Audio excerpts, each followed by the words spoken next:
Total గా father mother sister మీరే మూడు పాత్రలు త్రిపాత్ర అభినయం.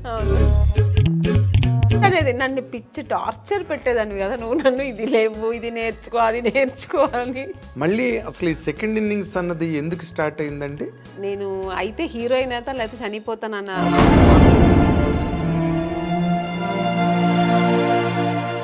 ప్రతిఘటన ఎందుకు వచ్చిందండి? మనం ఏమనుకుంటాం, మేము అందంగా ఉన్నాము, మాకు అన్నీ తెలుసు, వెళ్ళిన వెంటనే రామ్మా నువ్వు ఈ సినిమాలో నువ్వే హీరోయిన్ అని రెడ్ కార్పెట్ పెట్టేసి వెంటనే ఇచ్చేస్తారా అని ఒక ఊహలో వస్తాం. పడిన కష్టాలంటే ఇప్పుడు రకరకాలుగా ఉంటాయండి కష్టాలు. కష్టం అంటే నా ఇది ఏంటంటే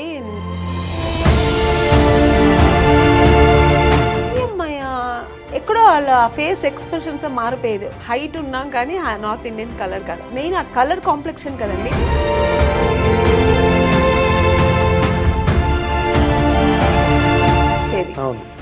అప్పుడు నేను చాలా మా అమ్మని తిట్టేదాన్ని, నేను ఎందుకు మా నాన్న కలర్గా కనలేదు. హీరోయిన్ అయిన తర్వాత కూడా సక్సెస్ అనేది చాలా ఇంపార్టెంట్ అనేది నాకు తమిళ్లో తెలిసింది. ఎందుకంటే 2 సినిమాలు ఆడలేదంటేనే ఐరన్ లెగ్ అని పక్కన పెట్టేస్తాను. అప్పుడు కాదు ఇప్పుడు అంతే కదా. లేదమ్మా డైరెక్టర్ గారు ఫొటోస్ చూసాను, ఫొటోస్ ఎప్పుడు బాగానే ఉందంటారండి, డైరెక్టర్ చూస్తే వద్దంటారు ఎందుకు. ఆయన కూడా ఒక చిన్న షాక్ వచ్చింది, ఈ అమ్మాయి అన్నట్టుగా చూసి. ఎందుకంటే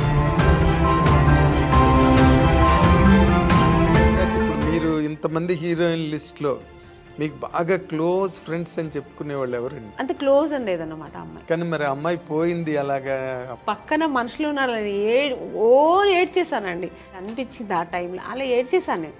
ఇప్పుడు అమ్మాయిని తలుచుకున్న రోజు ఉండదు నాకు. ఎప్పుడైనా సినిమాలు వస్తే తన సినిమాలు చూస్తుంది. జగపతి బాబుని చేసుకుంటుందని తెలుసు నాకు కూడా. మీరు అంతమందితో చేశారు కానీ ఒక్కళ్ళతో మిస్ అయ్యారు. తెలుసండి మీరు ఎవరిని అడుగుతున్నారని. ఎవరు చెప్పండి?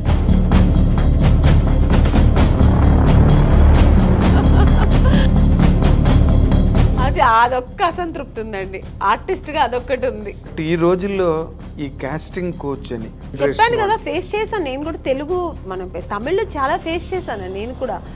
Casting coach problem. అవునండి. ఇప్పుడు ఓకే అండి 2 పీసెస్ వేయాలండి, మీకు ఇక్కడ స్ట్రెచ్ మార్క్ లా ఉంటుంది కదా, అలా ఏమైనా ఉందంటే నాకెళ్ళి ఎందుకు ఉంటుందండి స్ట్రెచ్ మార్క్, నాకు లేదండి అంటే, లేదు ఒకసారి చూపిస్తే బాగుంటుంది.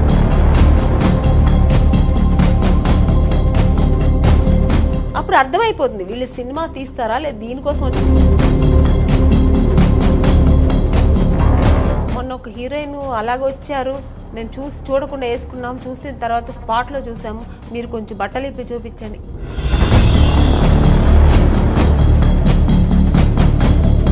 ఫైనాన్సర్ ఎందుకు చూడాలి నన్ను అనవసరంగా? ది మిస్టేక్ హ్యాపెండ్ అండి మీ personal life. Welcome our dear viewers of I Dreams. ఈరోజు మనతో పాటు స్టూడియోలో ఉన్న ఈ స్పెషల్ గెస్ట్ కెరీర్లో చాలా మైల్ స్టోన్స్, అంటే ఒక నటిగా చాలా అద్భుతమైన పాత్రలు చేసి మొత్తం క్లాస్ మాస్ ప్రేక్షకులన్న తేడా లేకుండా అందరినీ ఆకట్టుకుని తనదైన ఒక కెరీర్ని, ఒక ట్రాక్ రికార్డుని నిలబెట్టుకున్న ఒక ఎమినెంట్ యాక్ట్రెస్. ఆవిడ పేరే ఆమని. ఆవిడ ఈరోజు మనతో పాటు స్టూడియోలో ఉన్నారు. వెల్కమ్ ఆమని గారు, వెల్కమ్.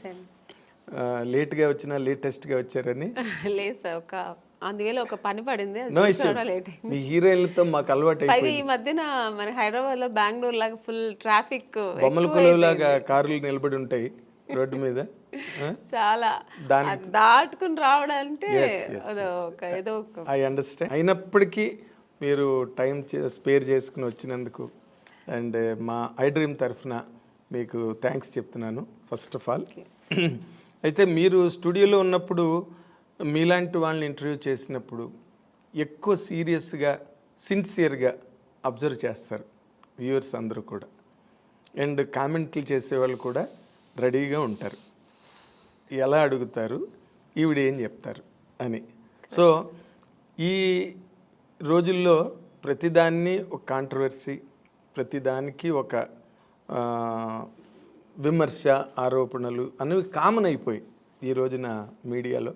వాటితో పాటే ఇండస్ట్రీ పాపం, మన సినిమా ఇండస్ట్రీ ఎప్పుడు ఏదొచ్చినా దాంతో అలవాటు పడిపోయి వాళ్ళతో పాటే జర్నీ చేస్తూ ఉంది మన ఇండస్ట్రీ కూడా. అదే అంటున్నా. తప్పదు. ఈ ఈ టైంలో అంటే ఈ సెకండ్ ఇన్నింగ్స్లో శుభలగ్నం కాంబినేషను జగపతి బాబు గారు మీరు ఇద్దరు కూడా సెకండ్ ఇన్నింగ్స్లో హైలీ సక్సెస్ఫుల్గా ఉన్నారు కదా. ఫస్ట్ ఇన్నింగ్స్లో ఎంత అని అవును కదా. ఇప్పుడు ఈ ఇన్నింగ్స్లో మీకు మీ ఎక్స్పీరియన్సెస్ ఏంటండి? ఎక్స్పీరియన్స్ అంటే కొత్తగా ఏమీ లేదు, అదే ఇండస్ట్రీ, అదే అంటే మనుషులు మారారంతే. అప్పుడు ఉన్న డైరెక్టర్స్ లేదు, అప్పుడున్న ప్రొడ్యూసర్స్ లేదు, అప్పుడున్న ఆర్టిస్టులు ఏమో అప్పుడప్పుడు తగులుతుంటాం మనం. ఇప్పుడు జగపతి బాబు గారిని కలుస్తుంటాం, అప్పుడు ఏదైనా సినిమాలో రాజేంద్ర ప్రసాద్ గారు, నరేష్ గారు, ఇలాగా నేను చేసిన హీరోస్ అందరితో ఇప్పుడు మళ్ళీ ఆ మదర్ క్యారెక్టర్స్ చేసేటప్పుడు వాళ్ళ పక్కన అలా చేసే అవకాశం దొరుకుతుంది కాబట్టి వాళ్ళతో అలా మీట్ అవుతుంటా. మళ్ళీ రోజా గారు ఈవెంట్స్లో కలిశాను, ఇంద్రజ, మీనా గారు, ఇలాగా సీనియర్ యాక్టర్స్ రాధిక గారు ఏదో ఒక ఈవెంట్లో మాట్లాడకపోయినా అట్లీస్ట్ చూస్తాం. ఇలా ఉంది తప్ప మిగతా ఏమి ఎక్స్పీరియన్స్ ఏముందంటే అప్పట్లో ఉన్న ఎక్స్పీరియన్స్ కాదు, ఇప్పుడు ఉన్న ఎక్స్పీరియన్స్ కాదు ఇది. ఇది కొత్తగా నేర్చుకోవాల్సిందని చాలా ఉంది ఇప్పుడు ఉన్న ఇండస్ట్రీలో. ఏంటి కొత్తగా అంటే అప్పట్లో మేము యాక్టింగ్ అనేది యాక్ట్ చేసి చూపించాలి. కొందరు డైరెక్టర్స్ న్యాచురల్ యాక్టింగ్, కొందరు డైరెక్టర్స్ కమర్షియల్గా నువ్వేం చేస్తావు అది అలా ఉండేది. ఇప్పుడు డైరెక్టర్స్ ఏంటంటే యాక్టింగ్ చేయదంటున్నారు, చాలా న్యాచురల్గా. అంటే ఇట్స్ గుడ్, బాగుంది. ఎందుకంటే ఓవర్ యాక్ట్ చేసి చేతులు ఇలా ఇలా అనేసి ఓవర్ డైలాగ్స్, పెద్ద పెద్ద డైలాగ్స్ అంతా లేదు ఇప్పుడు. చాలా స్వీట్ అండ్ షార్ట్ అండ్ స్వీట్గా చిన్న డైలాగు దాన్ని చక్కగా మన ఫేస్లో ఎక్స్ప్రెషన్స్తో చెప్పాలి ఇప్పుడు. అది నాకు కొత్త ఎక్స్పీరియన్స్. అంటే అప్పట్లో నేను ఒక బాపు గారు, కె విశ్వనాథ్ గారు సినిమాలో అలా ఎప్పుడో మనకు పండగ పబ్బాలు వచ్చినప్పుడు ఎలా మనకు కొత్త రకంగా ఉంటుంది, అలాగే నాకు వాళ్ళ సినిమాలు చేసినప్పుడు మనకు అనిపిస్తుంది. రెగ్యులర్గా సినిమాలు వేరు. అవును, ఇప్పుడు మన బాబు గారు సినిమా చేసినప్పుడు ఒక స్పెషల్ ఉంటుంది, కె విశ్వనాథ్ గారు ఒక స్పెషల్ ఉంటుంది, కె రాఘవేంద్ర గారు, దాసరి నారాయణరావు గారు సినిమాలు ఇలా ఒక్కొక్కరు ఒక్కొక్క టేస్ట్ ఉంటుంది, ఒక్కొక్క స్కూల్ ఉంటుంది వాళ్ళకి. సో అవి నేర్చుకుంటుంటాం. ఇప్పుడు అలా కదా, ఆల్ డైరెక్టర్స్ ఇలా ఒకేలాగా ఇలాగే లేదు మేడం, ఇలాగే ఉండాలి. యాంగిల్స్ కూడా వాళ్ళు చూసారండి, ఇప్పుడున్న డైరెక్టర్స్ అందరూ ఒకేలాగే ఈ యాంగిల్స్ పెట్టడం, లాంగ్ షాట్ తీయడం, మళ్ళీ క్లోజప్ తీయడం, మళ్ళీ సేమ్ డైలాగ్ని సజెషన్ చేయడం. సో అది వాళ్ళు ఇప్పుడు అలా తీస్తారేమో మాకు తెలియదు. అంటే నాకు డైరెక్షన్ గురించి అవగాహన లేదు, నాకు నాలెడ్జ్ లేదు, బట్ తెలుస్తుంది నాకు ఓ రకంగా ఎక్స్పీరియన్స్. అందరూ ఒకే రకంగా ఇప్పుడు చేస్తుంటారు. మనకు అప్పట్లో వేరు, ఇప్పట్లో వేరు. చేసే ఆ డైరెక్షన్ కానీ, మేకింగ్ కానీ, కెమెరా మేకింగ్ కానీ, ఇవన్నీ మనకు ఆ లైటింగ్స్ కానీ ఇవన్నీ కొత్తగా ఉన్నాయి. సో ఇప్పుడు దీనికి అలవాటు పడిపోయాం. అంతేనా? అంతే. కాదంటే మామూలుగా అప్పటికి అదేలాగా మానిటర్ మాకు అప్పుడు లేదు. పర్ఫెక్షన్ మనం ముందే చేసుకోవాలి, అన్నీ ఆల్రెడీ మనం అన్నీ చేసుకుని టేక్ అన్నప్పుడు ఒక్క టేక్ ఎప్పుడైనా చాలా కష్టం. పెద్ద డైలాగ్స్ ఏదైనా కొంచెం ఎక్స్ప్రెషన్స్ కష్టం ఉన్నప్పుడు సెకండ్ టూ టేక్స్ అలా తీసుకున్నాం. చాలా రేరు ఆర్టిస్టులు అందరూ ఒక 4-5 టేక్స్ తీసుకోవడం అంటేనే మాకు నర్వస్ అయిపోతుంటుంది. రెండో టేక్ అనేప్పటికి అమ్మో బాబాయ్ ఏంటి రెండో టేక్ తీసుకున్నాం అండి. ఇప్పుడు అలా కాదు, అసలు వాళ్ళు రిహర్సల్ చూడట్లే. ఏ డైరెక్టర్ సరే రెడీ మేడం ఇచ్చారా ఓకే డైలాగ్ చూసుకున్నా ఆ టేక్ వెళ్ళిపోదాం మేడం అంటున్నా. అంటే మేము ముందు ప్రిపేర్ అయ్యి మేము అయిపోవాలి, లేదంటే ఏం తీస్తున్నారో మనకు తెలియదు. ఒకసారి చూసుకోవడం కానీ, మన ప్లేసెస్ ఎక్కడుంటాయి, మా యాంగిల్స్ ఎలా వస్తాయి, లైటింగ్ ఎలా పడుతుంది, ఇవన్నీ ఏమి ఇప్పుడు చూసుకోవట్లేదు. అంటే వాళ్ళకు కాన్ఫిడెంట్ బాగా వస్తుంది అని. సో మనం ఆర్టిస్ట్ అలా ఉండలేము. ముందే మనం వాళ్ళు ఏం చేస్తారో మనం తెలుసుకొని దానికి తగినట్టుగా. ఇప్పుడు అప్పుడు రిహార్సల్ ఎక్కువ ఉండేది, టేక్ తక్కువ ఉండేది.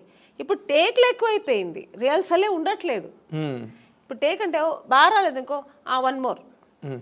ఎందుకంటే డిజిటల్ కదా, వాళ్ళకి ప్రాబ్లం లేదు, ప్రాబ్లం లేదు కదా, ఆ టెన్షన్స్ వాళ్ళకి లేదు. బట్ మాకేమనిపిస్తుంది ఒక టేక్ రెండో టేక్ అప్పట్లో ఉన్న ఆర్టిస్టులు అందరికీను ఒకసారి అన్నీ పక్కా చూసుకొని ఒకే టేక్ చేసేయచ్చు కదా, మళ్ళీ మళ్ళీ ఎందుకు చేస్తారు? ఇప్పుడు ఒక ఎమోషనల్ అని మళ్ళీ మళ్ళీ చేస్తే రాదండి. అవును, పక్కా చూసుకొని ఒకసారి చేస్తేనే ఆ డెప్త్ ఒక్కసారే బాగుంటుంది, మళ్ళీ మళ్ళీ చేస్తే బాగుండదు. అది ఇప్పుడు వాళ్ళకి చెప్పి అర్థం చేయించాలా లేదో తెలియదు, కానీ కొంతమంది చెప్పేస్తారు. నేనైతే చెప్పను, వాళ్ళు చెప్తే మళ్ళీ మళ్ళీ ఇంకా చేయాల్సిందే. సో అలాగా ఈ డిఫరెన్సెస్ తప్ప నార్మల్గా అయితే బాగుంది ఇండస్ట్రీ, చాలా బాగుంది. అప్పటికంటే ఇప్పుడు బాగా ఆర్టిస్టులకి రెమ్యునేషన్ కానీ వాళ్ళకి అన్నీ ఏమంటారు, అప్పుడు క్యారవాన్ ఉండేది కాదు, రెడీ అనే మార్నింగ్ 7 o'clock అంటే ఇంకెవరు పిలవాల్సిన అవసరం లేదు, మేము అందరూ ఆన్ ది స్పాట్లో ఉండాల్సిందే.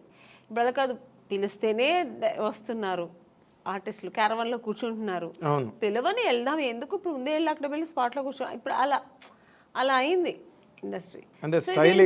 ఆ స్టైల్ అని కాదు, అంతే, అది ఇప్పుడు ఉన్న జనరేషన్ ట్రెండ్. ఎవరికి పర్వాలేదు, ఆర్టిస్ట్ పిలిస్తే వస్తారు, ఎందుకు వాళ్ళే చెప్తారు. కూర్చొని ఉంటే మేడం మీరు వెళ్ళి క్యారవాన్లో కూర్చోండి మేడం మేము పిలుస్తామంటారు, వాళ్ళే అంటారు. అలాంటప్పుడు మనం ఏమి చేయలేము. మీకు ఒక రకంగా అది కంఫర్ట్ కదా, కంఫర్ట్, చాలా కంఫర్ట్. ఇప్పుడు అంటే నాకు ఎలా అంటే కంఫర్ట్ అంటే, ఇప్పుడు మనం చేస్తుంటే ఇంకో ఆర్టిస్ట్ చేస్తుంటే వాళ్ళు ఎలా చేస్తారో మేము అప్పుడు అబ్జర్వ్ చేసేవాళ్ళం. ఇప్పుడు మనది అయిపోయింది వెళ్ళి కూర్చుంటే ఇక్కడ ఏం జరుగుతుంది, నెక్స్ట్ సీన్ ఏమవుతుంది, ఇవన్నీ మనకు తెలియట్లేదు. అప్పట్లో అలా కాదు, మేము అందరూ స్పాట్లో ఉంటే, అప్పట్లో ఇప్పుడు శారద గారు ఉన్నారు, చేస్తుంటే ఆవిడ ఎక్స్ప్రెషన్స్ చూసేవాళ్ళం మేము. సో ఎక్స్పీరియన్స్ అయ్యేది, కాసేపు కూర్చొని మాట్లాడితే వాళ్ళ ఎక్స్పీరియన్స్ మనతో చెప్పుకునేవాళ్ళు. నాగేశ్వరరావు గారితో అంతా కూర్చుంటే అసలు ఆ స్పాట్ నుంచి లేచి వెళ్ళేవాళ్ళం కాదు, వాళ్ళ ఎక్స్పీరియన్స్ అంతా చెప్పేవాళ్ళు అనమాట. సో అది మాకు చాలా నేర్చుకోవడానికి, మనకు ఆ టైమింగ్స్ బాగుండేది. అది ఒక స్కూల్ లాగా ఉండేది, ఒక ఫ్యామిలీ లాగా ఉండేవాళ్ళు. సో అవంతా ఇప్పుడు లేదు, దాని గురించి ఎవరు టెన్షన్ కూడా అవ్వట్లేదు, పెద్ద సీరియస్గా తీసుకోవట్లేదు. వచ్చాం మా పని మనం చేసుకుని వెళ్ళిపోతుంటాం అన్నట్టు. సో ఇప్పుడు మేము కూడా దానికి అలవాటు, కొంచెం కాదు మామూలుగానే అలవాటు అయింది. కానీ విచిత్రంగా అనిపిస్తుంది కదా. ఎప్పుడైనా మన సీనియర్ ఆర్టిస్టులు అంతా దొరికినప్పుడు కూర్చొని మాకు అలవాటు కాబట్టి అలా మాట్లాడతాం. ఇంకా కొత్త వాళ్ళతో మనకు పని ఉండదు, వాళ్ళు అలాగే ఉంటారు రిజర్వ్డ్గా. ఇంకా వాళ్ళ పనులు చేస్తే మనం ఆ పని చేస్తాం. అంటే వాళ్ళ జనరేషన్ వాళ్ళతో కలిసిమెలిసి బాగుంటారు. ఇంకా మనం దాన్ని ఫీల్ అవ్వకూడదు, ఏమీ లేదు. సరే అంతే. ఇంకా ఇప్పుడు ఇంకోటి వచ్చింది సార్, ఫోన్స్. ఎవరు లేకపోతే ఫోన్లో కూర్చుంటారు, ఇంకా అదే వాళ్ళ ఫ్రెండ్ వాళ్ళ మమ్మీ డాడీ అన్నీ అదే, ఇంకా షార్ట్ అయిపోతే ఇంక ఫోన్లో కూర్చుంటారు. మనం ఏం జరుగుతున్నదో ఏం తెలియదు. అక్కడ షార్ట్ అయిపోయి ఇంకా వాళ్ళు ఎలా చేస్తున్నారు అవన్నీ ఫోన్లో కూర్చుంటారు. ఇప్పుడు ఇలా అయిపోయింది అంటే ఎవరిని ఇక్కడ తప్పు చెప్పడానికి లేదు, ఆ అట్మాస్ఫియర్ అలా, ఎన్విరాన్మెంట్ అలా అయిపోయింది మనకు. దానికి తగినట్టుగా మనం కూడా వెళ్ళిపోతున్నాం. Very nice. అయితే ఇప్పుడు నార్మల్గా ఈ ఫస్ట్ ఇన్నింగ్స్లో హైలీ సక్సెస్ఫుల్గా ఉన్నవాళ్ళు ఈ రోజున సెకండ్ ఇన్నింగ్స్లోకి వచ్చేసరికి, అంటే మీరు చెప్పిన ట్రెండ్లు ఫాలో అవుతూనే బట్ వాళ్ళు మంచి పొజిషన్స్లో ఉన్నారు సినిమా ఇండస్ట్రీలో. ఎందుకంటే ఈ యంగర్ జనరేషన్స్ రావడం, వాళ్ళకి మీలాంటి మంచి టాలెంటెడ్ ఆర్టిస్టులు అవసరం కావడం మేజర్ క్యారెక్టర్స్కి, అలాంటి దాంట్లో మీరు ఏమైనా డిమాండ్లో ఉన్నారా? మిగతా ఆర్టిస్ట్ గురించి నాకు తెలియదు, నేనైతే ఏమీ డిమాండ్స్ లేదండి. ఎప్పుడు ఆమెని అంటే నో డిమాండ్, ఎప్పుడు అంతే. హీరోయిన్గా ఉన్నప్పుడు అంతే, ఇప్పుడు అంతే. క్యారెక్టర్ వింటాను, నచ్చితే ఓకే బాగుంది చేస్తాను. అలాగే నా డిమాండ్స్ ఏమి లేదు, నా గురించి తెలుసు ఇండస్ట్రీలో. వాళ్ళు నేను అడగకముందే ఒక సీనియర్ ఆర్టిస్ట్ అని ఆ రెస్పెక్ట్ అందరికీ ఉంది ఇప్పటికీ. ఆ రెస్పెక్ట్ నాకు ఇస్తారు. డిమాండ్స్ నేను చేయాల్సిన అవసరం, వాళ్ళే నాకు మీ డిమాండ్ వాళ్ళే దృష్టిలో పెట్టుకొని నాకు చేయాల్సింది, నాకు ఇవ్వాల్సింది ఏం చేయాలో, నా ఒక స్పాట్కి వస్తే మాకు ఆర్టిస్ట్కి ఏం చేయాలి, వాళ్ళకి వాళ్ళకి ఎలా అనుకూలం చేసి ఇవ్వాలి, వాళ్ళకి అన్ని కంఫర్ట్స్ ఇవ్వాలి అని ఇస్తున్నారు. సో అందుకని అది టెన్షన్ లేదు మాకు. అంటే దాని గురించి ఆలోచించాల్సిన అవసరం లేదు, డిమాండ్ చేయాల్సిన అవసరం కూడా లేదు. ఎందుకంటే వాళ్ళకి తెలుసు, సో వీళ్ళు ఇంత జర్నీ చేసి వచ్చారు, ఇంత పెద్ద ఆర్టిస్ట్ అని నేననే కాదు, ఇప్పుడు పెద్ద పెద్ద ఆర్టిస్ట్ ఎవరైనా సీనియర్ ఆర్టిస్ట్ వాళ్ళందరికీ ఇప్పుడున్న వాళ్ళు ప్రొడ్యూసర్స్ కానీ డైరెక్టర్స్ కానీ ఈవెన్ టెక్నీషియన్స్ కానీ అందరూ ఆ రెస్పెక్ట్ ఇస్తున్నారు, కంఫర్ట్స్ ఇస్తున్నారు. అది మనం లేదని చెప్తే బాగుండదు. అవును, కరెక్ట్. అయితే మీరు ఈ సెకండ్ ఇన్నింగ్స్ స్టార్ట్ చేసే ముందు ఫస్ట్ ఇన్నింగ్స్ ఒక సూపర్ స్టార్ హీరోయిన్గా మీరు కెరీర్కి ఫుల్ స్టాప్ పెట్టి మళ్ళీ సెకండ్ ఇన్నింగ్స్ టేక్ ఆఫ్ అయ్యే మధ్య గ్యాప్ ఉంది కదా, దాన్ని అసలు మీరు ఎట్లా హ్యాండిల్ చేశారండి? ఒకప్పుడు అంత బిజీగా ఉండి 2 షిఫ్ట్లు 3 షిఫ్ట్లు చేసి ఆమెని డేట్లు కూడా దొరకట్లేదు అన్న మాటలు నేను ప్రత్యక్షంగా విన్నవాడిని. అలాంటి ఒక కెరీర్ని ఒక్కసారి పవర్ బ్రేక్ కొట్టి మళ్ళీ సెకండ్ ఇన్నింగ్స్ మధ్యలో గ్యాప్ ఉంది కదా, ఈ గ్యాప్ని మీరు అసలు ఎట్లాగా ఎంజాయ్ చేశారు, ఎట్లా హ్యాండిల్ చేశారు? మోర్ ఇంపార్టెంట్లీ నిజంగా చాలా కష్టమైంది నాకు 1 year. అసలు పిచ్చి పట్టేది నాకు. మ్యారేజ్ చేసుకొని వెళ్ళాను నేను, వేరే ఆప్షన్ ఏమీ లేదు. వెళ్ళిన తర్వాత నాకు ఇంట్లో కూర్చోడం చాలా కష్టమైంది. ఎందుకంటే నాకు కుకింగ్ తెలియదు, అస్సలు తెలియదు. నాకు చిన్నప్పటి స్పూన్ పట్టుకోవడం కూడా తెలియదు. ఎప్పుడైనా కాఫీను టీ అలా చేసేదాన్ని. మా నాన్నగారు అమ్మ చేసి పెట్టిన వంటను వడ్డిచ్చేదాన్ని. ఇది తప్ప నాకు వేరే ఏం తెలియదు. మిగతా పనులన్నీ చేస్తా ఇంట్లో. ఒక ఆడపిల్ల చేయాల్సిన పనులని ఊడవడం కానీ, క్లీనింగ్ కానీ, బట్టలు క్లీన్ చేయడం, ఇవన్నీ చేస్తా. కుకింగ్ మా అమ్మ వదిలేదు కాదు. నీకేం తెలీదురా, నాకు ఇష్టం. నేను ఎప్పుడైనా వెళ్ళి అమ్మ నేను చేస్తానమ్మా ఈరోజు అని ఎప్పుడైనా హాలిడేస్లో చెప్తే కూడా మా అమ్మ తిట్టేది. సో అది నాకు అలవాటే లేదు అసలు. ఇంకా సినిమాకి వస్తే టోటల్గా కాఫీ కూడా మర్చిపోయాను. కాఫీ తాగడం మర్చిపోయాను. ఎందుకంటే అదో హీరోయిన్స్ అంటే అప్పట్లో కలర్ రావంటే కాఫీ తాగితే నల్లబడిపోతారు ఇలా అంతా చెప్పేవాళ్ళు కదా. అందుకని మిల్క్ తాగడం, జ్యూసులు తాగడం, మిల్క్ తాగితే లావ్ అవుతారని జ్యూసులు ఎక్కువ తాగడం, ఇలా అలవాటు అయిపోయి కాఫీ కూడా ఎలా పెట్టడం కూడా మర్చిపోయాను, తాగడం కూడా మర్చిపోయాను. సో తర్వాత వెళ్ళి ఇంకా 1 year కష్టమైంది. ఇంకా ఇలా కుకింగ్ ఎలా చేయాలి నేర్చుకున్నాను, ఫ్యామిలీ ఎలా రన్ చేయాలి. ఇంకా ఆ టెన్షన్స్ వేరు కదా, ఫ్యామిలీ టెన్షన్స్. అది ఫుల్ టైం జాబ్ అది. మనకి ఇలా ఏం టైం ఉండదు. ఇక 6 o'clock ప్యాకప్ అయితే రిలాక్స్ అవ్వడం ఏమి ఉండదు. ఎప్పుడు బిజీ, అది టెన్షన్స్ ఎప్పుడు ఉండదు. సో అవన్నీ నేర్చుకోవడం, లైఫ్ అనేది ఏం నేర్చుకోవాలి అవన్నీ ఆఫ్టర్ మ్యారేజ్ కొంచెం చాలా నేను నేర్చుకున్నాను.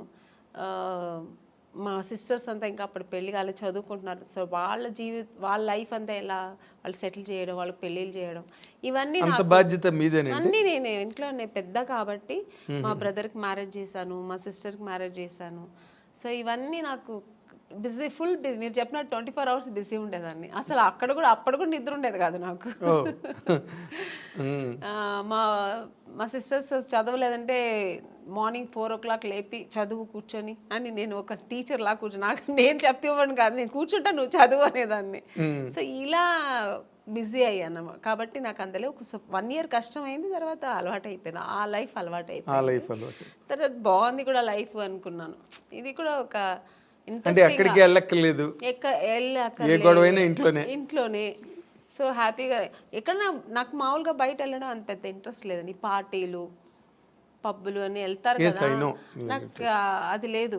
నాకు ఇంట్లో ఉంటే ఫ్యామిలీ చూసుకోవడం, ఎలాగో ఒక 3-4 hours దేవుడు ఇంట్లోనే గడిపేస్తా. నాకు పూజలు అవన్నీ చాలా ఇష్టం, దేవుడు నమ్మకం ఎక్కువ. సో అక్కడ సగం నాకు టైం. రేపు దేవుడికి ఏ పువ్వులు కొనాలి, ఎంత పువ్వులు కొనాలి, ఎక్కడ కొనాలి, ఇలా ఉంటుంది నాకు ఈ ఆలోచనలు ఎక్కువ. రేపు ఏంటి ఏకాదశ, రేపు ఏం పూజ చేద్దాం, రేపు ఫాస్టింగ్ ఉందామా, సో ఈ ఆలోచనలు ఉంటాయి. పిల్లలకి ఏం డ్రెస్ కొనాలి, మా సిస్టర్స్ అయినా కూడా వాళ్ళకి నేనే వెళ్ళి పర్చేస్ చేసేదాన్ని, షాపింగ్ చేసేదాన్ని. సో ఇలా బిజీ ఉండేదాన్ని. ఓకే, బట్ నేను అంటే చాలామంది హీరోయిన్లతో ఈ ఇండస్ట్రీలో వాళ్ళ అనుభవాలన్నీ చూసాం కాబట్టి ఇన్ జనరల్గా సినిమా కెరీర్లో ఉండే ఛాలెంజెస్ కానీ, లేకపోతే పర్సనల్ లైఫ్, ఫ్యామిలీ లైఫ్లో ఉండే ఛాలెంజెస్ కానీ, వాటిలో మేజర్ డిఫరెన్స్ ఏమైనా మీరు ఫీల్ అయ్యారా? అంటే కెరీర్లో కొన్ని ఛాలెంజెస్ ఉంటాయి, అలాగే ఫ్యామిలీ లైఫ్ వాటిని మెయింటైన్ చేయడం, బ్యాలెన్స్ చేసుకోవడం, ఆ ఎమోషన్స్ని మేనేజ్ చేసుకోవడం, ఇవన్నీ కూడా ఛాలెంజెస్సేగా. మోర్ ఇంపార్టెంట్లీ సినిమా హీరోయిన్లకే ఎక్కువ ఛాలెంజెస్ ఉంటాయి. ఎందుకంటే మీరు ఇందాక చెప్పినట్టుగా షూటింగ్లు అయిపోయిన తర్వాత మళ్ళీ ఇంటికి అడాప్ట్ అవ్వడానికి కొంత ఛాలెంజ్ అది. బట్ అదర్ దాన్ దట్ మీరు ఛాలెంజ్గా ఫేస్ చేసిన సిచ్యువేషన్స్ ఏమైనా ఉన్నాయండి అంటే ఫ్యామిలీ లైఫ్లో? చాలా ఉందండి. ఎందుకంటే నేను ఇంటికి పెద్దమ్మాయి, నేనే ఫస్ట్. అన్ని రెస్పాన్సిబుల్ నాకు ముందు నుంచి అదే నాకుంది. ఎందుకంటే నేను సినిమా ఇండస్ట్రీకి వచ్చినాడు, మా బ్రదర్ చదువుతున్నాడు, మా సిస్టర్ చదువుతుంది, అందరూ చదువుతున్నారు. కాబట్టి సో వాళ్ళ ఎడ్యుకేషన్, వాళ్ళు మళ్ళీ పెళ్ళిళ్ళు, ఇవన్నీ నేను చేసేదాన్ని. అవన్నీ ఛాలెంజింగ్గా చేసేది. ఎందుకంటే నాకు అంత ఏజ్ లేదు. అంటే వాళ్ళు పెళ్ళిళ్ళు చేసేంత, ఇప్పుడు మామూలుగా పెళ్ళిళ్ళు అంటే ఏ ఏజ్లో చేస్తారు, పిల్లలు పెద్దవాళ్ళు అయ్యేప్పటికి ఒక 50 years 53 years బాగా మెచ్యూరిటీ, అప్పుడు మనకు అలా ఉన్నప్పుడు చేస్తాం. కానీ నేనే ఇంకా పెళ్లి చేసుకుని అప్పుడే వెళ్ళాను. ఆ టైంలో వాళ్ళకి పెళ్ళిళ్ళు చేశానంటే మీదే కొత్త పెళ్లి కూతురు టైప్లో నేను నా లైఫ్ ఎంజాయ్ చేయలేదు, ఫుల్ వాళ్ళకి స్పెండ్ చేశాను. ఇంకా వాళ్ళకి వెళ్ళి పెళ్లి కూతురు చూడడం, పెళ్లి కొడుకు చూడడం, వాళ్ళకి బట్టలు కొనడం, వాళ్ళకి జ్యువెల్స్ కొనడం, ఇలాంటి మా సిస్టర్కి ఇలా ఉంటే బాగుంటుంది, అలా ఉంటే బాగుంటుంది, వాళ్ళ లైఫ్ ఇలా ఉంటే బాగుంటుందేమని, ఈ అమ్మాయి కాదు ఈ అబ్బాయి కాదు, ఇలా ఓవర్ మెచ్యూర్డ్ ఆలోచనలు నాకు అప్పుడే వచ్చేసాయి. అవన్నీ ఛాలెంజింగే కదా నాకు, బట్ చేశాను. నాకైతే కొంచెం టెన్షన్స్ ఎక్కువ ఉండేది, కానీ చేశాను. సినిమా టెన్షన్స్ వేరు, ఈ టెన్షన్స్ వేరు. సో అక్కడ కూడా మనకు ఎక్కడ కొద్దిగా ఫైనాన్షియల్ ప్రాబ్లమ్ వస్తే మళ్ళీ అది టెన్షన్. ఇంత గ్రాండ్గా చేయాలి, ఎందుకంటే మా అమ్మాయి, మా సిస్టర్ పెళ్ళి కదా, మా బ్రదర్ పెళ్ళి కదా, గ్రాండ్గా చేయాలి. ఆమ్ని గారు చెల్లెలు అంటారు, ఆమ్ని గారు తమ్ముడు అంటారు అని. సో అది నా గురించి నేను ఎప్పుడు ఆలోచించాను. ఇలాగా మా ఇంట్లో మా అమ్మకి ఇంత మంచి పట్టు, ఏ ఊరు వెళ్తే షూటింగ్స్లో కూడా మా అమ్మకి ఈ ఊర్లో పట్టు చీర తీసుకెళ్దాం, ఈ ఊర్లో ఏంటి స్పెషల్, ఓకే జ్యువెల్స్, కేరళ వెళ్తే ఆ కేరళ బాగుంటుంది, ఈ కేరళ టెంపుల్ జ్యువెలరీ బాగుంటుంది అని ఇలా తీసుకెళ్ళేదాన్ని, సిస్టర్స్ కానీ అమ్మ కానీ. సో ఎప్పుడు నాకు ఫ్యామిలీ టెన్షన్ కాదు, అది నేనే అది ఆక్యుపైడ్ అయ్యేదాన్ని, నేనే అది ఇంట్రెస్ట్ తీసుకొని చేసేదాన్ని, నాకు ఇష్టం కూడా. అంటే బేసిక్గా ఇప్పుడు సినిమా కెరీర్ అంటే మీకు బోల్డ్ పొగడ్తలు, అవార్డులు, షూటింగ్లు, చప్పట్లు, అసలు గ్రాండ్గా ఉంటుంది డే అంతా. ఏదైనా షూటింగ్కి వెళ్ళాలంటే ఏరోప్లేన్ ఎక్కి కార్లు వస్తాయి, వంది మాగదులు వస్తారు, ప్రొడక్షన్ మేనేజర్స్ వస్తారు, అక్కడ హీరోలు వెయిట్ చేస్తుంటారు. మేకప్ చేసుకుని సెట్లోకి రాగానే అసలు ఆ ఇన్విటేషన్స్, ఆ రిసెప్షను అన్నీ కూడా వేరే లెవెల్లో ఉంటాయి, నెక్స్ట్ లెవెల్లో. ఇవేవి ఇంటి దగ్గర ఉండవు.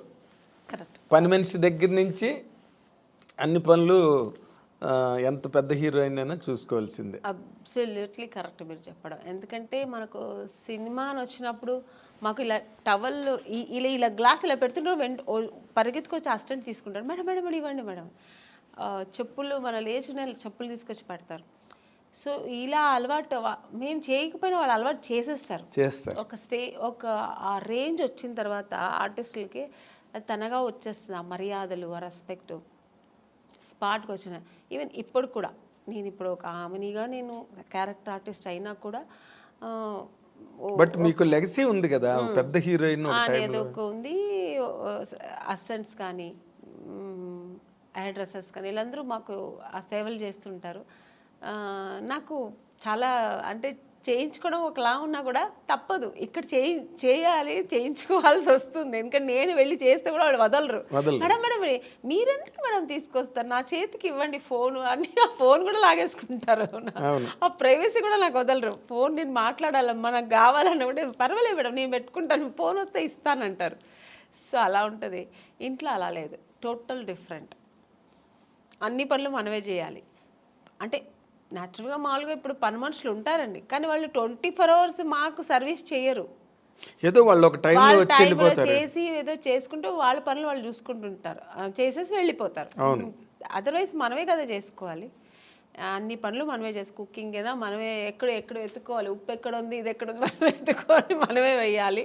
మనకు శారీస్ రేపు పార్టీకి వెళ్ళే ఏదో ఒక పెళ్ళికి వెళ్తున్నాం అనుకోండి, అమ్మో రేపటికి ఏం జ్యువెలరీ ఏం సార్ అన్నీ మనం ఎత్తి పెట్టుకోవాలి. అవును, ఆ, అదేం తప్ప అనట్లేదు, ఎందుకంటే అదొక లైఫ్ స్టైల్. అదొక లైఫ్ స్టైల్. Yes. మనకు సెల్ఫ్ ఒక ఇది వస్తుంది, మాకు సెల్ఫ్ కాన్ఫిడెన్స్, మనకు మనది మనం ఎలా చేసుకోవాలనేది ఆ ప్రైవసీ కూడా ఉంటుంది. ఓకే, మన ఇష్టంగా ఎలా చేసుకో, ఇక్కడ అన్ని డిపెండ్ అవుతాం ఒకరి మీద. వాళ్ళు ఇచ్చిన జ్యువెలరీ వేసుకుంటాం, వాళ్ళు ఇచ్చిన శారీ వేసుకుంటాం, అక్కడ అలా కదా అని మనకి ఇష్టపడి మనం చేసుకుంటాం. So total different. ఆ లైఫ్ అనుభవిస్తాం, ఈ లైఫ్ అనుభవిస్తాం. ఆర్టిస్టులకి అదొక వరం అండి. ఎగ్జాక్ట్లీ. తర్వాత ఇంకొక ముఖ్యమైన పాయింట్ ఏంటంటే, మీరు సినిమా హీరోయిన్లుగా వచ్చి ఒక రేంజ్ వచ్చి ఇన్కమ్, ఎర్నింగ్స్, సినిమాకి రెమ్యునరేషన్స్ పెరుగుతూ ఉంటాయి.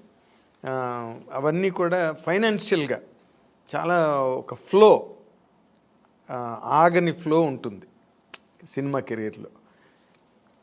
ఫ్యామిలీ లైఫ్లో అది కంట్రోల్ అయిపోతుంది, ఎందుకంటే మీ వైపు నుంచి ఎర్నింగ్ ఉండదు కదా. మీరు కెరీర్ ఆపిన తర్వాత అసలు ఆ ఫైనాన్షియల్గా వాటిని ఎట్లా మేనేజ్ చేసేవారండి? ఇప్పుడంటే కెరీర్ అంటే వేరే, ఇప్పుడు రెగ్యులర్ ఇన్కమ్ ఉంటుంది, సినిమా తర్వాత సినిమా కమిట్ అవ్వడం. నాకు ఎందుకంటే నాకు బై బర్త్ నా అలవాట్లు ఏంటంటే నేను ఎక్కువ విచ్చలవిడిగా ఎప్పుడు ఖర్చు పెట్టాను చిన్నప్పటి నుంచి. ఓకే, ఒక పొదుపు అంటారు కదా, అది మా నాన్నగారు మంచిగా ఉన్నప్పుడే సరే, కొంచెం ఫైనాన్షియల్ ప్రాబ్లం వచ్చినప్పుడు సరే నేను ఎప్పుడు పొదుపుగానే ఉంటాను. మా సిస్టర్ మా బ్రదర్ అంతా కొంచెం డిఫరెన్స్, అంటే శుభలగ్నంలో క్యారెక్టర్ లా కాదు, అలా ఆపోజిట్ క్యారెక్టర్, చాలా డిఫరెంట్ ఉంటాను నేను అన్ని విషయాల్లో. ఇంట్లో ఏదైనా ఒకటి కావాలన్నా, ఒక వస్తువు కావాలన్నా అది నాకు కొనేయాలి. ఒకరి ఇంటికి వెళ్ళాను అనుకోండి, వాళ్ళ ఇంట్లో చూసానంటే మన ఇంట్లో ఇది లేదు కదా, నేను కొనేయాలని నెక్స్ట్ అది నేను టార్గెట్ పెట్టుకుంటాను. చిన్నప్పటి నుంచి అది నాకు అలవాటు. ఓకే, అది లేదు సరే, మా అమ్మ అది కొనమంటే నీకు వేరే పని లేదా, వాళ్ళు పెట్టుకుంటారు మనం పెట్టుకోవాలని అమ్మ అది పెద్ద పట్టించుకునేది. మా నాన్నగారు కూడా అంతే. అప్పుడు నేను పెట్టుకున్నాను, మనం ఎందుకు కొనకూడదని. అమ్మ నాన్నగారు ఏదైనా మనకు ప్యాకెట్ మనీ లేదంటే ఎప్పుడైనా షాపింగ్కి వెళ్ళడం మిగిలితే డబ్బులు ఇస్తారు కదా, ఆ డబ్బులు పొదుపు చేసి అది కొనేదాకా నాకు నిద్ర పట్టేది కాదు. అలా చిన్నప్పటి నుంచి నేనే రెస్పాన్సిబుల్ తీసుకునేదాన్ని. ఇప్పుడు మా అమ్మకే ఒక మంచి శారీ కొనాలన్నా నాకు అది కొనేయాలంతే. మా నాన్నగారికి ఏదైనా గిఫ్ట్ ఇవ్వాలా నేను చేసేయాలి. అలా ఒక చిన్నప్పటి నుంచి నేనే ఆ రెస్పాన్సిబుల్ ఎక్కువ తీసుకున్నాను. ఆ వాంటెడ్గా నేనే వాలంటరీగా నేనే వీళ్ళందరికీ చెయ్యాలి, నేనే పెట్టాలి. ఇల్లు క్లీన్గా ఉండాలి. మార్నింగ్ లేచానంటే ఇల్లు ఫస్ట్ నీట్గా ఉండాలి. వీళ్ళు చేస్తే అంతా ఓసిడి అంతా ఉండదండి. చిన్న చిన్న విషయాలకి చేయి గడగడం, ఇల్లు తీసి అక్కడే పెట్టాలి, ఇక్కడ అంత లేదు. ఒక ఇంట్లో ఎంటర్ అయినప్పుడు డీసెంట్గా నీట్గా ఉండాలి. ఇల్లు అనిన తర్వాత మరీ అంత అంటే అది ఇల్లులాగా ఉండదు. ఇప్పుడు పిల్లలు పెద్దలు ఇంట్లో గీకుతారు అన్ని ఆ ఏజ్ నుండి చేస్తారు. వాళ్ళు చేయకూడదు, ఇలా పెట్టకూడదు, మరి అంత ఓవర్ నేను స్ట్రిక్ట్గా ఉండను, అంత మరి డిసిప్లిన్ ఉండాలి అంతే. అలాగే నీట్గా ఇల్లు అంటే ఇల్లులా ఉండాలి. కొంచెం అది ఎక్కడ నేర్చుకున్నా మా నాన్నగారు. ఒక వస్తువు పెడితే మా నాన్నగారు మళ్ళీ కళ్ళు మూసుకొని మళ్ళీ అక్కడ చేయి పెడితే దొరకాలి. మా నాన్నగారికి దొరకలని టెన్షన్ అయిపోయేవారు. ఇక్కడ పెట్టాను ఎవరు తీశారు అని ఫుల్ అరిచేవారు అనమాట. అది తప్పు కూడా మా బ్రదరే తీసుంటాడు, నేను తీయను. ఎందుకంటే మా నాన్నగారు తెలిసి వాడిని తిట్టేవారు, ఎందుకులా తీసామని అడిగేవారు. ఇలాగా అప్పుడు నేర్చుకున్నా. అది చిన్నప్పటి నుంచి నాకు అది కొంచెం వచ్చింది. ఇప్పుడు ఆ వస్తువులు అంటే అక్కడే పెట్టాలి, మళ్ళీ మనం ఎత్తికే ఉండకూడదు, అక్కడే వెళ్ళి మనకి ఈజీగా తీసుకునేట్టుగా. సో ఇలాంటి కొంచెం డిసిప్లిన్స్, కొంచెం ఇల్లు నీట్గా ఉండాలి. ఆ నీట్నెస్ మా ఇంట్లో అందరికీ ఉంది. మా ఇంట్లో మా అమ్మ మా తరతరాంతరం నాకు తెలిసి మా నాన్నగారి సైడ్ కానీ మా అమ్మగారి సైడ్ కానీ కొంచెం ఎక్కువ నీట్నెస్ అనేది, ఓసిడి అంత లేదు, నీట్. అంటే కొంతమంది లేడీస్ ఉంటారు, అమ్మో అది కడిగి సర్ది అది చాలా చిరాకండి. అంత ఉండదు, ఎందుకంటే టైం అంతా దానికి సరిపోతుంది. మళ్ళీ మనకు వేరే ఆలోచన ఉండదు. ఇంకా అంత ఓవర్గా కూడా ఉండను నేను. చేసే పనులు చెయ్యాలి, ఆఫ్టర్ అంతా ఫినిష్ అవుతుంది మళ్ళీ ఆ నీట్గా పెట్టాలి. ఇప్పుడు కిచెన్ ఉందండి, పని అయిపోయిందా తర్వాత అంతా నీట్గా ఉండాలి. ఆ కిచెన్ ఎవరినో వచ్చి చూసినాడు ఏంటి ఇలా పెట్టుకున్నారు కిచెన్ అనకూడదు. నాకు ఆ నీట్నెస్ ఉండాలి. మళ్ళీ అది వెంటనే క్లీన్ చేసేసేయాలి అంతే. మళ్ళీ అది ఎప్పుడు తుడుస్తూ ఉండాలి, కడుగుతూ ఉండాలి, చేయి కడుగుతూ ఉండాలి, ఇది ముట్టా ఉంటే అయిపోయి చేయి, అలా అంతా ఏం లేదు. ఓకే. అయితే ఇప్పుడు మీరు ఇందాక చెప్పిన దాంట్లో బ్రదర్ మ్యారేజ్ మీరే చేశారు, సిస్టర్స్ మ్యారేజ్ మీరే చేశారు, వాళ్ళకి నగలు కొనాలన్నా చీరలు కొనాలన్నా అంతా మీ డబ్బే. ఇప్పుడు వాళ్ళ పిల్లలు పుట్టిన తర్వాత వాళ్ళ పేర్లు కూడా నేనే పెట్టానండి. నన్నే అడిగారు, అక్క ఏం పేరు పెట్టదు, నువ్వు సెలెక్ట్ చేయనేవారు. ఈ టెన్షన్స్ అన్ని నాకే పెట్టేవారు అన్నమాట. ఇవన్నీ ఒక ఎత్తు అయితే, ఇందాక మీరు చెప్పినట్టు మీరు పొదుపు ఆదాయం చేసి దోబరా చేయకుండా డబ్బుని మీ కెరీర్లో స్టిల్ ఎప్పుడు ఇప్పుడే కాదు, ముందు చిన్నప్పటి నుంచి నాకు అది అలవాటు కాబట్టి నేను హీరోయిన్ ఆఫ్టర్ హీరోయిన్ అయిన తర్వాత కూడా విచ్చలవిడిగా నేను ఎప్పుడు డబ్బు వచ్చేసింది కదా అని ఎప్పుడు నేను అలా ఖర్చు పెట్టలేదు. సో ఎప్పుడు పొదుపుగానే పెట్టేదాన్ని. మరి ఆ డబ్బు అంతా మరి వీళ్ళందరికీ ఖర్చు అయింది కదా, వాళ్ళు ఖర్చు పెట్టాలి కదండి, మరి దేనికి పెట్టాలో దానికి పెట్టాలి కదా.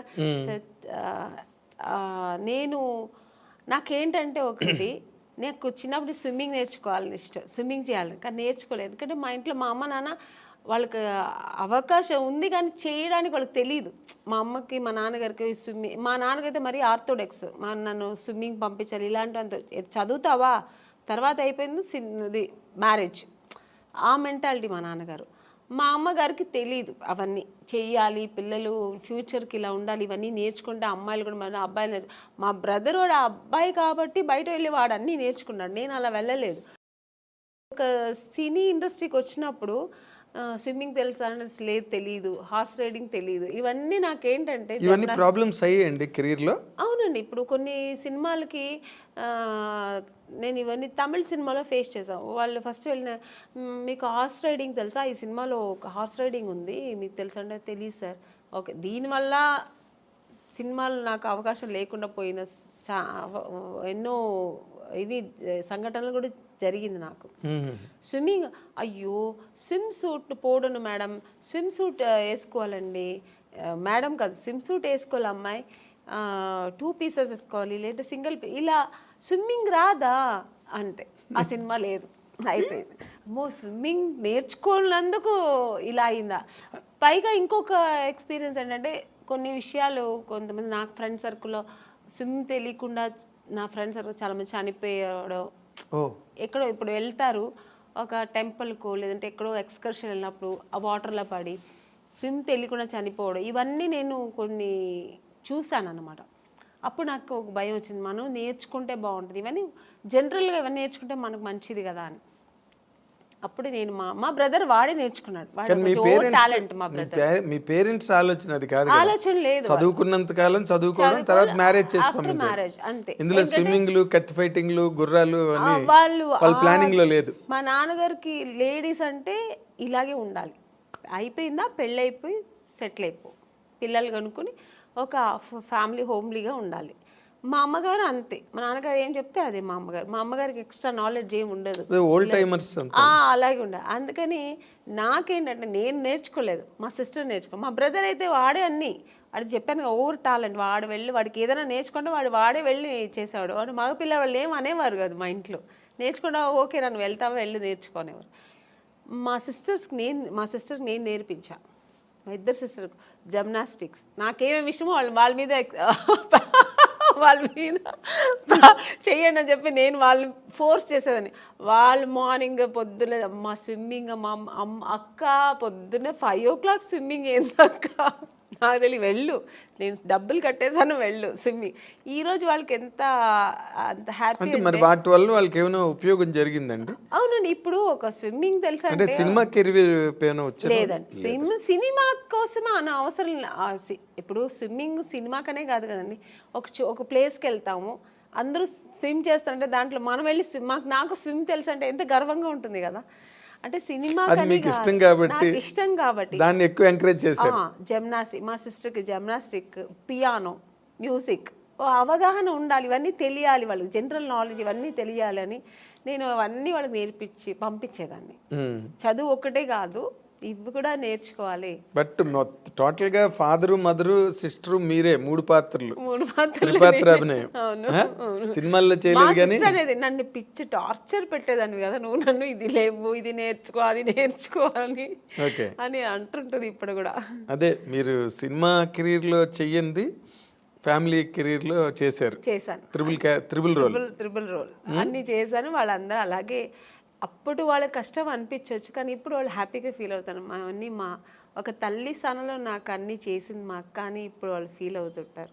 ఓకే, ఇప్పుడు ఈ సంతృప్తేనా వాళ్ళ వైపు నుంచి మీకు ఏమైనా అంటే మీరు నార్మల్గా ఎప్పుడైనా ఫైనాన్షియల్ క్రంచ్ వచ్చినప్పుడు కానీ లేకపోతే ఎప్పుడైనా అటువంటి ఇబ్బంది ఎప్పుడైనా మీకు కలిగినప్పుడు వాళ్ళు మీకు సపోర్ట్గా ఉన్నారండి ఆ టైంలో?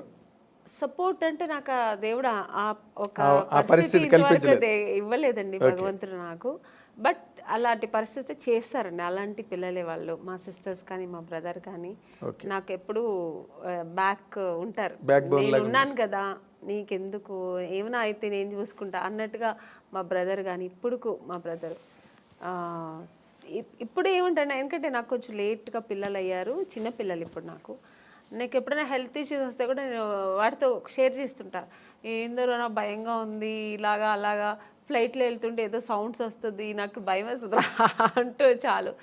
ఏం భయపడవద్దు, నేను దేవుడి దగ్గర ప్రార్థన చేస్తాను, ప్రేయర్ చేస్తాను, నా ఆయుష్ కూడా నీకు ఇవ్వాలనుకుంటాను. ఎందుకంటే వాడి పిల్లలు వాళ్ళు తొందరగా పెళ్ళైపోయి వాళ్ళ పిల్లలతో పెద్దవాళ్ళు అయిపోయి సెటిల్ అయిపోయారు. సో అంటే వాళ్ళందరినీ సెటిల్ చేసే తర్వాత అంటే మ్యారేజ్ చేసుకున్నా నాకు పిల్లలు లేట్గా అయ్యారు. సో అందుకని అంతా ఒక మంచి మనసు. మా బ్రదర్ కానీ మా సిస్టర్స్ కానీ వాళ్ళందరూ, మా సిస్టర్స్ నేనున్నాను కదక్క, నువ్వు ఎందుకు బాధపడతావు, నేను చూసుకుంటాను నీ పిల్లల్ని అంటారు. Okay, so nice. అదే మీరు మీ పిల్లల్ని కూడా లాస్ట్ టైం ఎప్పుడు మనం అనుకున్నప్పుడు కూడా పిల్లలు ఎగ్జామ్స్ అవుతున్నాయండి అయిన తర్వాత నేను వస్తాను చెప్పాను. I remember. అంటే అంత కనెక్టెడ్గా సినిమా కెరీర్లో ఉండడం కష్టం నార్మల్గా అయితే. బట్ నేను అనుకున్నప్పుడు అనమాట మీరు బాగా మంచి హోమ్ బర్డ్ మీరని. అవును, మొన్న ఎప్పుడు కూడా రోజా గారు దేనికి ఫోన్ చేశారు, అంటే ఏదో ఒక విషయాన్ని ఫోన్ చేసినప్పుడు ఏం చేస్తున్నా అమ్మని అంటే ఇప్పుడే స్కూల్కి వెళ్ళొచ్చాను పిల్లలు అంటే 100% హౌస్ వైఫ్ అనమాట. అవును, అంటే తను మంచి వీరవనిత కదా మన రోజా. అయ్యో అసలు అంత నా వల్ల అయితే కాదండి అలాగా, అంత డేర్ అండ్ డాష్. ఒక ఇండస్ట్రీలో ఒక ఎంత మంచి ఆర్టిస్ట్ అంత మంచి పొలిటీషియన్ కూడా తను. మంచి స్పీకర్ వావ్. అసలు దేనికి ఎవరికి భయపడదు, ఏది మాట్లాడాలనుకుంటుందో అది అంత డారింగ్ అండ్ డాషింగ్ మాట్లాడుతుంది. సరే, తర్వాత దాని మీద విమర్శలు ఎలా వస్తాయి ఏమొచ్చే తర్వాత విషయం, కానీ ముందు మాట్లాడాల్సి ఏమనుకుంటారో అది మాట్లాడేస్తారు, ప్రవాహంలో మాట్లాడేస్తుంది. అయితే మీ ఇందాక coming back to the point, ఇప్పుడు మీరు అంత ఫ్యామిలీ లైఫ్లో అంత ఆక్యుపైడ్గా మీరు అంత నిండా మునిగిపోయి అందులో మళ్ళీ అసలు ఈ సెకండ్ ఇన్నింగ్స్ అన్నది ఎందుకు స్టార్ట్ అయిందండి? అంటే ఫర్ వాంట్ ఆఫ్ ఎర్నింగ్స్ కాదండి, యాక్చువల్గా నాకు సినిమా ఇండస్ట్రీ చాలా ఇష్టపడి వచ్చాను. అవును, ఇంట్లో అందరితో చేసి నేను అయితే హీరోయిన్ అయితే లేకపోతే చనిపోతానన్న ఆ లెవెల్కి వెళ్ళాను నేను అనమాట అప్పట్లోనే. సో అంత ప్రతిఘటన ఎందుకు వచ్చిందండి నాకు? హీరోయిన్ కాకపోతే నేను చనిపోతాను అన్నంత. అంతే, ఫస్ట్ వచ్చి నేను అవ్వాలనేది ఫస్ట్ వచ్చి ఇష్టం అండి, ప్యాషన్. చిన్నప్పటి నుంచి నాకు ఊహ తెలిసినప్పటి నుంచి నేను సినిమాలో చేయాలి నేను ఒక ఆర్టిస్ట్ అవ్వాలి, హీరోయిన్ అవుతానా లేదా ఆర్టిస్ట్ అవ్వాలి. తర్వాత ఒక ఏజ్ వచ్చినప్పుడు నేను హీరోయిన్స్ అంతా రాధా గారు, శ్రీదేవి గారు, జయప్రద గారు, జయసుధ గారు వాళ్ళ సినిమాలను చూసేవాళ్ళు కదా, విజయశాంతి గారు ఫైట్, ఆ ప్రతిఘటన సినిమా అంతా చూసినప్పుడు నేను కూడా ఇలా చేయాలి, ఆ రోల్ మోడల్ వీళ్ళందరూ నాకు. సో ఇలా నేను చేయాలి, హీరోయిన్గానే చేయాలి, హీరోయిన్ అయితేనే ఇవన్నీ చేయగలుగుతాం. సో అక్కడి నుంచి అది స్టార్ట్ అయింది. ఇండస్ట్రీకి వచ్చి ట్రై చేసినప్పుడు ఫెయిల్యూర్ వెళ్ళినప్పుడు మనం ఏమనుకుంటాం, మేము అందంగా ఉన్నాము, మాకు అన్నీ తెలుసు, వెళ్ళిన వెంటనే రామ్మ నువ్వు ఈ సినిమాలో నువ్వే హీరోయిన్ అని రెడ్ కార్పెట్ వేసి వెంటనే ఇచ్చేస్తారా అని ఒక ఊహలో వస్తాం. నేనే కదా, అందరూ వచ్చేవాళ్ళు అలాగే వస్తారు. సో ఒక డ్రీమ్తో వచ్చినప్పుడు ఇక్కడ వచ్చిన తర్వాత ఇప్పుడు ఒక మౌంటైన్ ఉందండి, అది దూరం నుంచి చూస్తే అది చాలా అందంగా ఉంటుంది, దగ్గర వెళ్ళిన తర్వాత ఎన్ని రాళ్ళు ఉన్నాయి, ఎన్ని ముళ్ళు ఉంటాయి, దాన్ని అక్కడ ఎక్కడానికి ఎంత కష్టం ఉంటుందనే తర్వాత తెలుస్తుంది. అది అందుకే దూరపు కొండలు నునుపు అంటారు కదా, అలాగే నాకు కూడా నేను అలా అనుకొని వచ్చాను. తర్వాత ఇక్కడ వచ్చిన తర్వాత సో అంత ఈజీ కాదు అనిపించింది. ఇప్పుడైనా మనకి ఇండస్ట్రీ చాలా ప్లాట్ఫామ్స్ ఉంది. ఒకవేళ హీరోయిన్ అవ్వలేదు, ఒక 4-5 సినిమాలు ట్రై చేసాం, దొరకలేదు అనుకోండి, ఓకే లేకపోతే ఏంటి మనం ఏదో చేసుకుందాం, యాంకర్ అవ్వచ్చు, దాంట్లో ట్రై చేయొచ్చు, సీరియల్ హీరోయిన్ అయిపోవచ్చు, చాలా ఉన్నాయి ఇప్పుడు మనకు ఆప్షన్స్ ఎక్కువ ఉన్నాయి. మోడలింగ్ చేయొచ్చు, దానికి తగినట్టుగా మనం మన బాడీని చేసుకుని మోడలింగ్ చేయొచ్చు. ఇలా చాలా ఆప్షన్స్ ఉన్నాయి. నేను వచ్చినప్పుడు ఇండస్ట్రీ ఓన్లీ హీరోయిన్ చేయాలి, లేదంటే సిస్టర్ రోల్, మదర్ రోల్, ఆ ఏజ్లో సిస్టర్ రోల్, లేదంటే ఫ్రెండ్స్ రోల్, ఇలాంటి తప్ప ఆప్షన్ లేదు. ఇంటికి వెళ్ళిపోవాల్సిందే. నాకేమో అది ఇష్టం లేదు, నేను చేస్తే హీరోయినే చేయాలి. అలాంటప్పుడు ఎన్ని కష్టాలు నేను ఎదుర్కోవాల్సి వస్తుంది. అవును, మనం కండిషన్స్ పెట్టుకుంటే కష్టాలే. సో అది అప్పుడు అసలు ఎక్కువ కష్టాలు ఫేస్ చేశారండి బిగినింగ్ లో? తప్పకుండా అండి. ఎందుకంటే నాకు చెన్నైలో ఎక్కువ తమిళ్ ఇండస్ట్రీలోనే ఎక్కువ నేను ట్రై చేశాను. నాకు అప్పుడు తెలుగు టచ్ లేదనమాట. అక్కడ తమిళ్లో ట్రై చేసేటప్పుడు మా నాన్నగారు ఫ్రెండ్, ఫ్యామిలీ ఫ్రెండ్, ఆయనకు కూడా తమిళే తెలుసు. ఆయనకి తమిళ అతనే ఆయన కాబట్టి తమిళ్ ఇండస్ట్రీకి ఆయన నన్ను చుట్టి తీసుకెళ్ళేవారు అనమాట. కంపెనీస్ అక్కడ ఉన్నారు వెళ్ళమ్మా అక్కడ. సో ఇవన్నీ అక్కడ ఫేస్ చేశాను. బట్ నేను తెలుగులో ఫేస్ చేయలేదు, డైరెక్ట్ హీరోయిన్ అయిపోయాను. నేను అనుకొని వచ్చాను కదా, అది ఇక్కడ దొరికింది. అక్కడ చాలా కష్టమైంది. అంటే ఇక్కడ వచ్చేప్పటికి చాలా ఎక్స్పీరియన్స్ అయింది నాకు. అంటే అక్కడ ఒక ఎస్టాబ్లిష్డ్ పొజిషన్కి వచ్చాక కదా ఇక్కడికి వచ్చాను. అక్కడ ఎస్టాబ్లిష్ అవ్వడానికి ఎస్టాబ్లిష్ అవ్వలేదు, చేస్తున్నప్పుడే అంటే హీరోయిన్ ఛాన్స్ దొరికింది. నేను పడిన కష్టాలకి హీరోయిన్ ఛాన్స్ దొరికింది.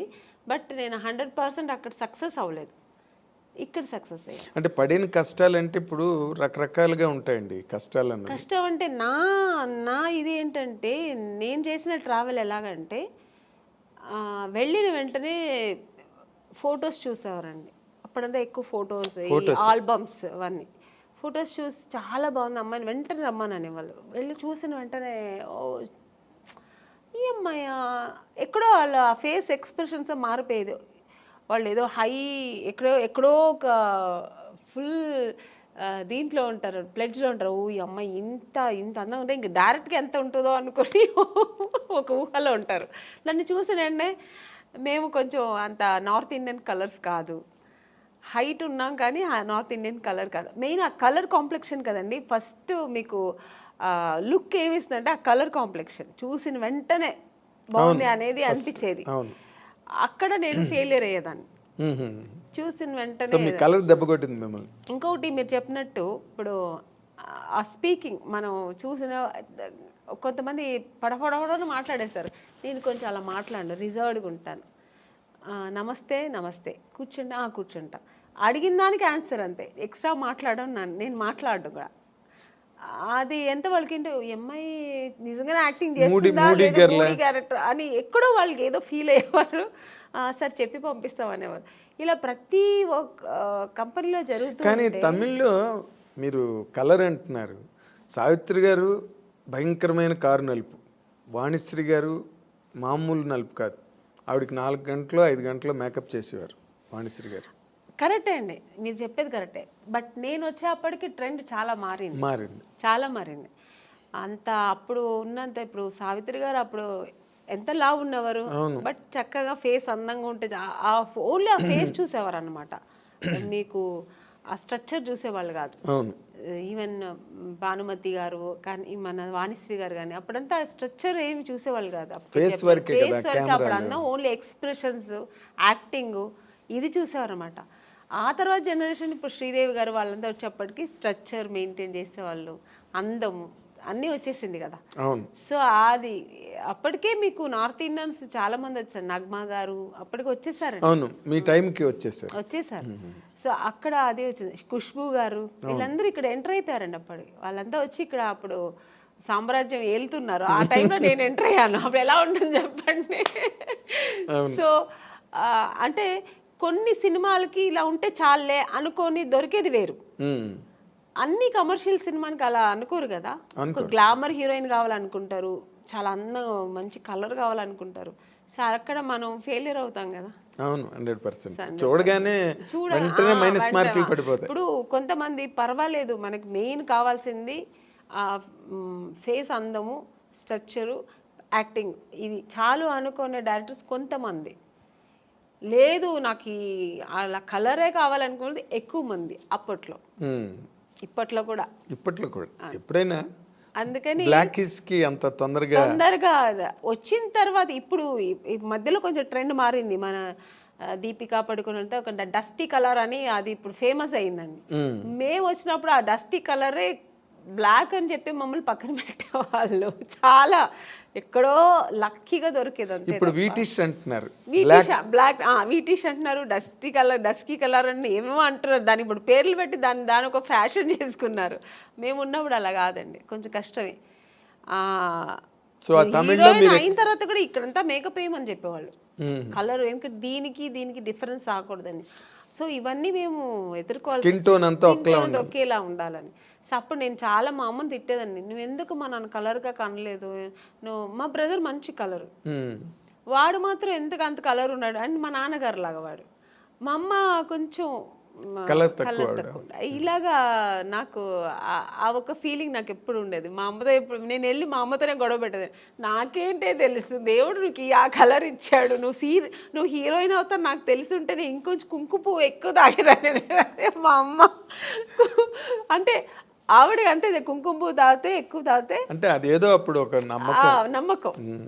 సో అలా సో ఆ తమిళ్లో మీరు బాగా ట్రై చేస్తున్న టైంలోనే తెలుగులో కట్ అయ్యారు అనమాట మీరు. అవును, ఛాన్స్లు వచ్చి చేసినట్టున్నారు కదా మీరు రామరాజుతో. చేశాను, రామరాజు గారితో చేశాను, శరత్ కుమార్ గారితో చేశాను. హీరోయిన్ మాత్రం అయ్యేదేమో అయిపోయాను, బట్ సక్సెస్ అనేది నాకు దొరకలేదు. హీరోయిన్ అయిన తర్వాత కూడా సక్సెస్ అనేది చాలా ఇంపార్టెంట్ అనేది నాకు తమిళ్లో తెలిసింది. ఎందుకంటే 2 సినిమాలు ఆడలేదంటేనే ఐరన్ లెగ్ అని పక్కన పెట్టేస్తారు. అప్పుడు కాదు ఇప్పుడు అంతే కదా, ఎప్పుడైనా సెంటిమెంట్ ఎక్కువ చూస్తారు మన ఇండస్ట్రీలో. సో అది నాకు ఇంకా బాధేసాము, అమ్మో బాబోయ్, మన హీరోయిన్ అవ్వడం మాత్రమే కాదు పెద్ద విషయం, సక్సెస్ అనేది చాలా చాలా ఇంపార్టెంట్ అని. ఇంకా నాకు ఒకటే, ఇప్పుడు మా అమ్మ కలర్ లేదంటే మా అమ్మతో ఎలా గొడవ పెట్టాను, అలాగా నాకు సక్సెస్ అవ్వాలి, హీరోయిన్ అవ్వాలంటే నేను దేవుడి దగ్గర గొడవ పెట్టేదాన్ని. నేను ఎందుకు మరి ఇంకెవరిని అడగాలి, నాకు ఎక్కువ నా ఫ్రెండ్ కానీ, నాకు మా తల్లిదండ్రుల కంటే ఎక్కువ కనెక్ట్ అయ్యేది నేను దేవుడితోనే. నేను అలా పెరిగాను చిన్నప్పటి నుంచి. కొంచెం మా ఇంట్లో ఎక్కువ ఆధ్యాత్మికంగా మా నాన్నగారు కొంచెం భక్తి పూజలు ఎక్కువ. మా నాన్నగారు ఎక్కువ టెంపుల్స్కి వెళ్తుంటారు, మా అమ్మ కూడా అంతే, కొంచెం పూజలు. అంటే మెడ్రాస్లోనే కల్చర్ ఎక్కువ బేసిక్. లేదు, మేము బేసికలీ బెంగళూరు కదా, ఈవెన్ బెంగళూరులో. సో అది అలవాటు అయిపోయి నాకు దేవుడితో ఎక్కువ కనెక్ట్ అయ్యేదాన్ని నేను. సో అక్కడ ఆయన అడిగేదాన్ని, ఎందుకు నన్ను ఇలా చేస్తున్నావు, నాకు సక్సెస్ ఇవ్వాలని. సినిమా షూటింగ్ వెళ్తున్నానంటే ఫస్ట్ దేవుడు ఈ సినిమా పెద్ద సక్సెస్ అవ్వాలి వేడుకుంటా. ఇప్పుడు కూడా అంతే, ఏ సినిమా నేను చిన్న క్యారెక్టర్ చేసినా దేవుడి దగ్గర అదే వేడుకుంటా. నేను చేసిన ప్రొడ్యూసర్స్ హ్యాపీగా ఉండాలంటే ఆ సినిమా సక్సెస్ అవ్వాలి, సో దాన్ని సక్సెస్ చేయాలని. అవును కదా, ఆ ప్రొడ్యూసర్స్ బాగుంటాయి కదా, మనలాంటి వాళ్ళు అందరూ బాగుంటాం. 100%. అదే ఇందాక మీరు చెప్తున్న దాంట్లో, అంటే తమిళ్లో మీరు చేస్తున్నప్పుడు ఏమైనా మీ మీద పాలిటిక్స్లు గట్రా ఏమైనా జరిగాయండి? అంటే లేదండి, అలాంటి వాతావరణం ఏమైనా ఉండేది అప్పుడు? నాకు అలాంటి వాతావరణం ఎక్కడా లేవు. వచ్చాయి ఇప్పుడు పెద్ద పెద్ద కంపెనీలు ఎక్కడ నాకు రాలేదు. ఎందుకంటే మీరు గరగట్టు గోపన్న సినిమాలో ఫస్ట్ బుక్ అయింది, అది వచ్చి అలా జరిగింది. తర్వాత దేవికి గారి అమ్మాయి కనక దానిలోకి వచ్చింది. యాక్చువల్గా కరకట్టకారంలో నా ఫొటోస్ వెళ్ళి ఫస్ట్ సెలెక్ట్ అయిపోయానండి.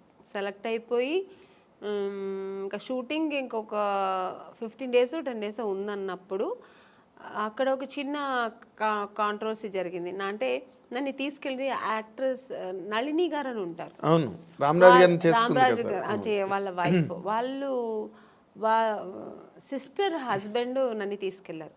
యాక్చువల్గా ఆయన ముందు నళిని గారికి మేనేజర్ అట. సో అది ఆయన ప్రొఫెషనల్ అనమాట. సో నన్ను తీసుకెళ్ళి చూపించి ఓకే అయింది, నా ఫొటోస్ ఓకే అయింది.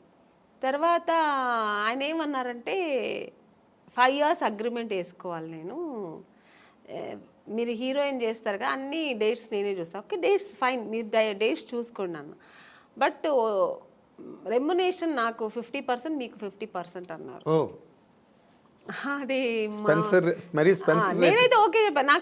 నాకు అప్పుడు అంత హీరోయిన్ అయిపోవాలి, పెద్ద హీరోయిన్ అయిపోవాలి. అక్కడ నాకు డబ్బు ప్రిఫరెన్స్ నేను ఎప్పుడు ఇవ్వను. నాకు తెలియదు కూడా అది డబ్బు ఇలా చేయొచ్చు, డబ్బు కూడా చాలా ముఖ్యం అనేది ఇప్పుడు తెలుసు, నాకు అప్పుడు తెలియదు. మా అమ్మ వద్దనేసారు. మా నాన్నగారికి ఫోన్ చేసి చెప్పాను, నాన్నగారు కూడా అలా అంత వద్దమ్మా అన్నారు. మా అమ్మ అయితే వద్దు, అలా అంత అవసరం లేదు, డేట్స్ కావాలంటే మీరు చూడండి, పర్సంటేజ్ ఏదో ఉంటాయి కదా అలా తీసుకోండి అలా అన్నారు. సో టోటల్గా వాళ్ళతో మనం డిపెండ్ అయిపోతే కష్టం అని చెప్పి నా అమ్మ వద్దనేసారు. అమ్మ నేనన్నాను ఎందుకమ్మా అంటే, మళ్ళీ మనకు సినిమాలో ఆ సినిమా పోతుంది అన్నమాట. నువ్వు అవ్వాలంటే హీరోయిన్ ఎవరు మార్చలేరు, దేవుడు ఉన్నాడు, నువ్వేం భయపడకు, వద్దు అలాగంతా అనేస్తే నెక్స్ట్ జరిగింది అదే. ఆ సినిమా నాకు లేదు, నేను కరగాటకాల సినిమాలో లేదు, వాళ్ళు పిలవనే లేదు మళ్ళీ నన్ను. మరి ఇతను మేనేజర్ కదా, మేనేజ్ చేసి ఏం చేశారో తెలియదు. మొత్తానికి అక్కడ వాళ్ళు మళ్ళీ అదే మన దేవిక గారికి డాటర్ని వేశారు. సినిమా కూడా పెద్ద సక్సెస్, చాలా పెద్ద హిట్ అయింది. పైగా రామరాజ్కి అప్పుడు ఎంజీఆర్ కున్నంత ఇమేజ్ ఉండేది. ఆవిడ కూడా, అమ్మాయి కూడా పెద్ద హీరోయిన్ అయింది. బట్ ఆ నెక్స్ట్ సినిమా మళ్ళీ నాకు దొరికింది ఆయనతోనే, అదే రామరాజు గారితోనే, సేమ్ గంగేమరన్ గారి డైరెక్షన్ లో ఆయన సెకండ్ సినిమానే నాకు దొరికింది. ఎట్లా అదేలా జరిగింది ఏమో తెలియదండి. మళ్ళీ ఎందుకంటే వీళ్ళు ఓన్లీ ఫొటోస్ చూపించారు. రవి గారు అని పెద్ద స్టిల్ ఫోటోగ్రాఫర్ అండి, రవి అని. అసలు ఆ ఫొటోస్ చూసాను, మామూలుగా తీసినప్పుడు ఏం పెద్ద లైట్స్ 2 లైట్స్ పెట్టి తీస్తాడు ఆయన, చాలా బ్యూటీగా ఉంటుంది, చాలా బాగుంటుంది. అసలు ఏదో ఒక సంథింగ్ స్పెషల్. మనకు తెలుగులో సెబాస్టియన్ బ్రదర్స్ ఉండేవాళ్ళు, సేమ్ అలాగా అక్కడ ఆయన తమిళ్లో ఆయన చేసిన స్టిల్స్ అక్కడ ఫస్ట్ ఓకే అయింది. సెకండ్ నేను సెబాస్టియన్ బ్రదర్ ఆఫీస్ వాళ్ళతో ఫొటోస్ తీయాలని వెళ్తే ఆయన సెబాస్టియన్ బ్రదర్ ఊరికే వాళ్ళ ఆఫీస్ ముందు ఊరికే ఒక 2 ఫోటోలు తీశాడు ఆయన. ఇవేం మేకప్ లేదు, మామూలుగా నేను వెళ్ళాను, ఫొటోస్ తీస్తే ఆ ఫోటో నాకు ఇచ్చారనమాట. అది ఎవరు చూసినా అమలా గారులా ఉన్నారు, ఇలా ఉన్నారు, అలా అంటే ఒక ఆర్టిస్ట్లా ఉండేది, మేకప్ లేదు, ఏమీ లేదు, చాలా బాగుండింది, ఇంత బ్యూటీ ఉండింది. ఆ ఫొటోస్ ఎలాగో మేనేజర్ తీసుకెళ్ళి గంగేమరన్ వాళ్ళకి, మీకు తమిళ్లో ఎక్కువ కొంచెం న్యాచురల్ ఇష్టపడతారు, ఓవర్ మేకప్, కలర్ మేకప్ కూడా ఎక్కువ ఉండదు. ఆయనకు చాలా నచ్చింది ఆ ఫోటో. మళ్ళీ ఆ అమ్మాయి ఈ అమ్మాయి అనుకున్నారా లేదు ఏమి జరిగిందో, ఆ ఫోటో చూస్తే ఆయన వెంటనే పిలిచి మాట్లాడి ఆ సినిమాకు అవకాశం ఇచ్చారు హీరోయిన్గా. సో అక్కడ హీరోయిన్ అయిన తర్వాత ఇక్కడికి వచ్చారు? అవును, హీరోయిన్ చేస్తున్నాను, అది ఇంకా సగంలో ఉంది షూట్. ఆ సగం అవుతున్నప్పుడు మళ్ళీ ఇంకో సినిమా, ఇప్పుడు మామూలుగా గంగేమరన్ గారి సినిమా పెద్ద బ్యానర్లో రామరాజు గారు పక్కన చేస్తున్నానప్పుడు ఒక 2-3 సినిమాలు నేను అప్పటికే బుక్ అయిపోయాను అక్కడ. సో చేస్తూ ఉన్నప్పుడు నాకు తెలుగులో ఆఫర్ వచ్చింది, ఎవరు మన ఈవి గారు. కానీ నాకు తమిళ్లో ఇంత కష్టపడి, ఇంకా తెలుగు ఎంత పెద్ద ఇండస్ట్రీ అప్పట్లో. అవును, ఎప్పుడైనా పెద్ద ఇండస్ట్రీ, ఇప్పుడు అంటే నేనేమంటాను, అప్పుడు ఓన్లీ తెలుగు మాత్రమే పెద్ద ఇండస్ట్రీ. ఇప్పుడు కన్నడ, హిందీ, తమిళ్ ఇప్పుడు అన్నీ కొంచెం ఆ ఈక్వల్ వచ్చేసింది. ఇప్పుడు ఒకప్పుడు కన్నడ ఇండస్ట్రీ అంటే ఏమీ లేదు, ఇప్పుడు ఈక్వల్ టు మనకు తెలుగులా ఎక్కువ ఖర్చు పెట్టి రవిచంద్రతో ప్రారంభమైంది. అవును, అప్పుడు అలా కాదు, ఓన్లీ తెలుగు ఇండస్ట్రీ అంటేనే ఒక హిందీ తర్వాత నెక్స్ట్ మనకి తెలుగు. అలాంటి ఇండస్ట్రీలో మనకు దొరుకుతుందా, అమ్మో బాబా అది ఇంపాసిబుల్. మేము తమిళ్లోనే ఇంత ట్రై చేశాను, ఇంకా తెలుగులో చాలా కష్టం అనుకొని నాకు అసలు నమ్మకం లేదండి, కానీ దొరికింది. అది ఎలా జరిగిందండి? అప్పుడు ఆ టైంలో నాకు కరెక్ట్గా మా నాన్నగారు పోయారండి, ఆయన హెల్త్ ఇష్యూస్ వల్ల ఆయన పోయారు. నేను అప్పుడు తమిళ్ షూటింగ్లో వేరెక్కడో ఉన్నాను, అవుట్డోర్లో ఉన్నా, నేను మా అమ్మగారు. మా బ్రదరు మా సిస్టర్ ఇంట్లో ఉన్నారు, వాళ్ళు ఇంకా చిన్నపిల్లలు పాపం. మా బ్రదర్ తెలిసి వాడు వెళ్ళిపోయాడు, మా సిస్టర్ని తీసుకెళ్ళాక వాడు చిన్నపిల్ల పక్కింట్లో వదిలేసి వాడు వెళ్ళాడు. నాకు కబురు చేశారు, అప్పట్లో మీకు సెల్ ఫోన్ అవన్నీ ఏమీ లేదు, ఫోన్ ఉంది, హోటల్కి ఫోన్ ఉంది, హోటల్కి ఇన్ఫార్మ్ చేస్తున్నారు వాళ్ళు. రిసెప్షన్ వాళ్ళు చెప్పారు, ఎవరి దగ్గర చెప్పారు, ప్రొడ్యూసర్తో చెప్పారు. నేను షూట్లో ఉన్నా, నేను మా అమ్మ షూట్లో ఉన్నాము. ప్రొడ్యూసర్ ఏంటంటే అది క్లైమాక్స్ సీన్, అది ఆల్ ఆర్టిస్ట్ కాంబినేషన్. చెప్తే ఈ అమ్మాయి ఈరోజే వెళ్ళిపోతుంది, నెక్స్ట్ డే మనకు షూటింగ్ కష్టం అయిపోతుందని ఆయన ఏం చేశారు చెప్పలేదు. ఏదో మీ నాన్నగారు సీరియస్ అంట అని చెప్పారు, అంతే. పోయారని చెప్పనే లేదు మాకు.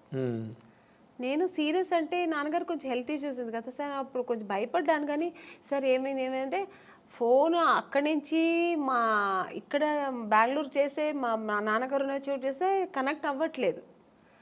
సరే అని చెప్పి నేనేం చేశాను, నెక్స్ట్ డే మళ్ళీ మా బ్రదర్ ఫోన్ చేసి కొంచెం ఏదో ప్రెషర్ ఇచ్చినప్పుడు నెక్స్ట్ డే మార్నింగ్ చెప్తున్నాడు ఆయన, ఇలా నాన్నగారు ప్రాబ్లం ఉన్నారు, పోయారు అన్నట్టుగా. ఓ ఇంకా అంతే, నేను ఇంకా నిలవలేదు, ఆగలేదు. ఈవినింగ్ ఫ్లైట్కి బయలుదేరి వచ్చాము. చెన్నై డైరెక్ట్ బెంగళూరుకి వెళ్ళలేదు, చెన్నైకి వచ్చి వెళ్దాము అని వచ్చే లోపల ఇక్కడ మా బ్రదరు వాడు ఫినిష్ చేసుకుని వచ్చేసాడు. అప్పటికి నాన్నగారు అన్ని కార్యాలు చేసుకుని ఇంటికి వచ్చి ఆడ అక్కడ వస్తున్నాడు, మేము వస్తున్నాం. నాకు అసలు తెలియదు కదా, బయలుదేరప్పుడు చెప్తున్నారు వాళ్ళు. అదే మీ సినిమా యాక్టర్స్ జీవితంలో ఇలాంటి డ్రామాటిక్ సిచ్యువేషన్స్ అది నేను ఎప్పుడు మర్చిపోలేని సిచ్యువేషన్. ఎందుకంటే వాళ్ళు ఏం అనలేదు, ఎందుకంటే వాళ్ళ సిచ్యువేషన్ ఏంటంటే నేను కొత్త అమ్మాయి, వాళ్ళు చెప్తే ఈ అమ్మాయికి వెళ్ళిపోతే ఈ అమ్మాయి కోసం పెద్ద పెద్ద ఆర్టిస్ట్ అందరూ కాంబినేషన్ మిస్ అవుతుంది, వాళ్ళ ప్రాబ్లమ్స్ అది. నా ప్రాబ్లం ఏంటి, మా నాన్నగారు పోయారు, నాకు తెలియదు విషయం. ఇలా ఒక సిచ్యువేషన్ నేను అలా అప్పుడు ఎదుర్కోవాల్సి వచ్చింది. ఇంక వచ్చిన తర్వాత ఇంక ఏడుపులో ఇంకా నేను వెళ్ళలే మళ్ళీ బెంగళూరు. ఇంకా నాన్నగారు పోయింది, నాన్నగారిని చూడలేదు, ఇంకేముందని ఏడుస్తూ కూర్చుంటే నెక్స్ట్ డేనే వచ్చారు నాకు.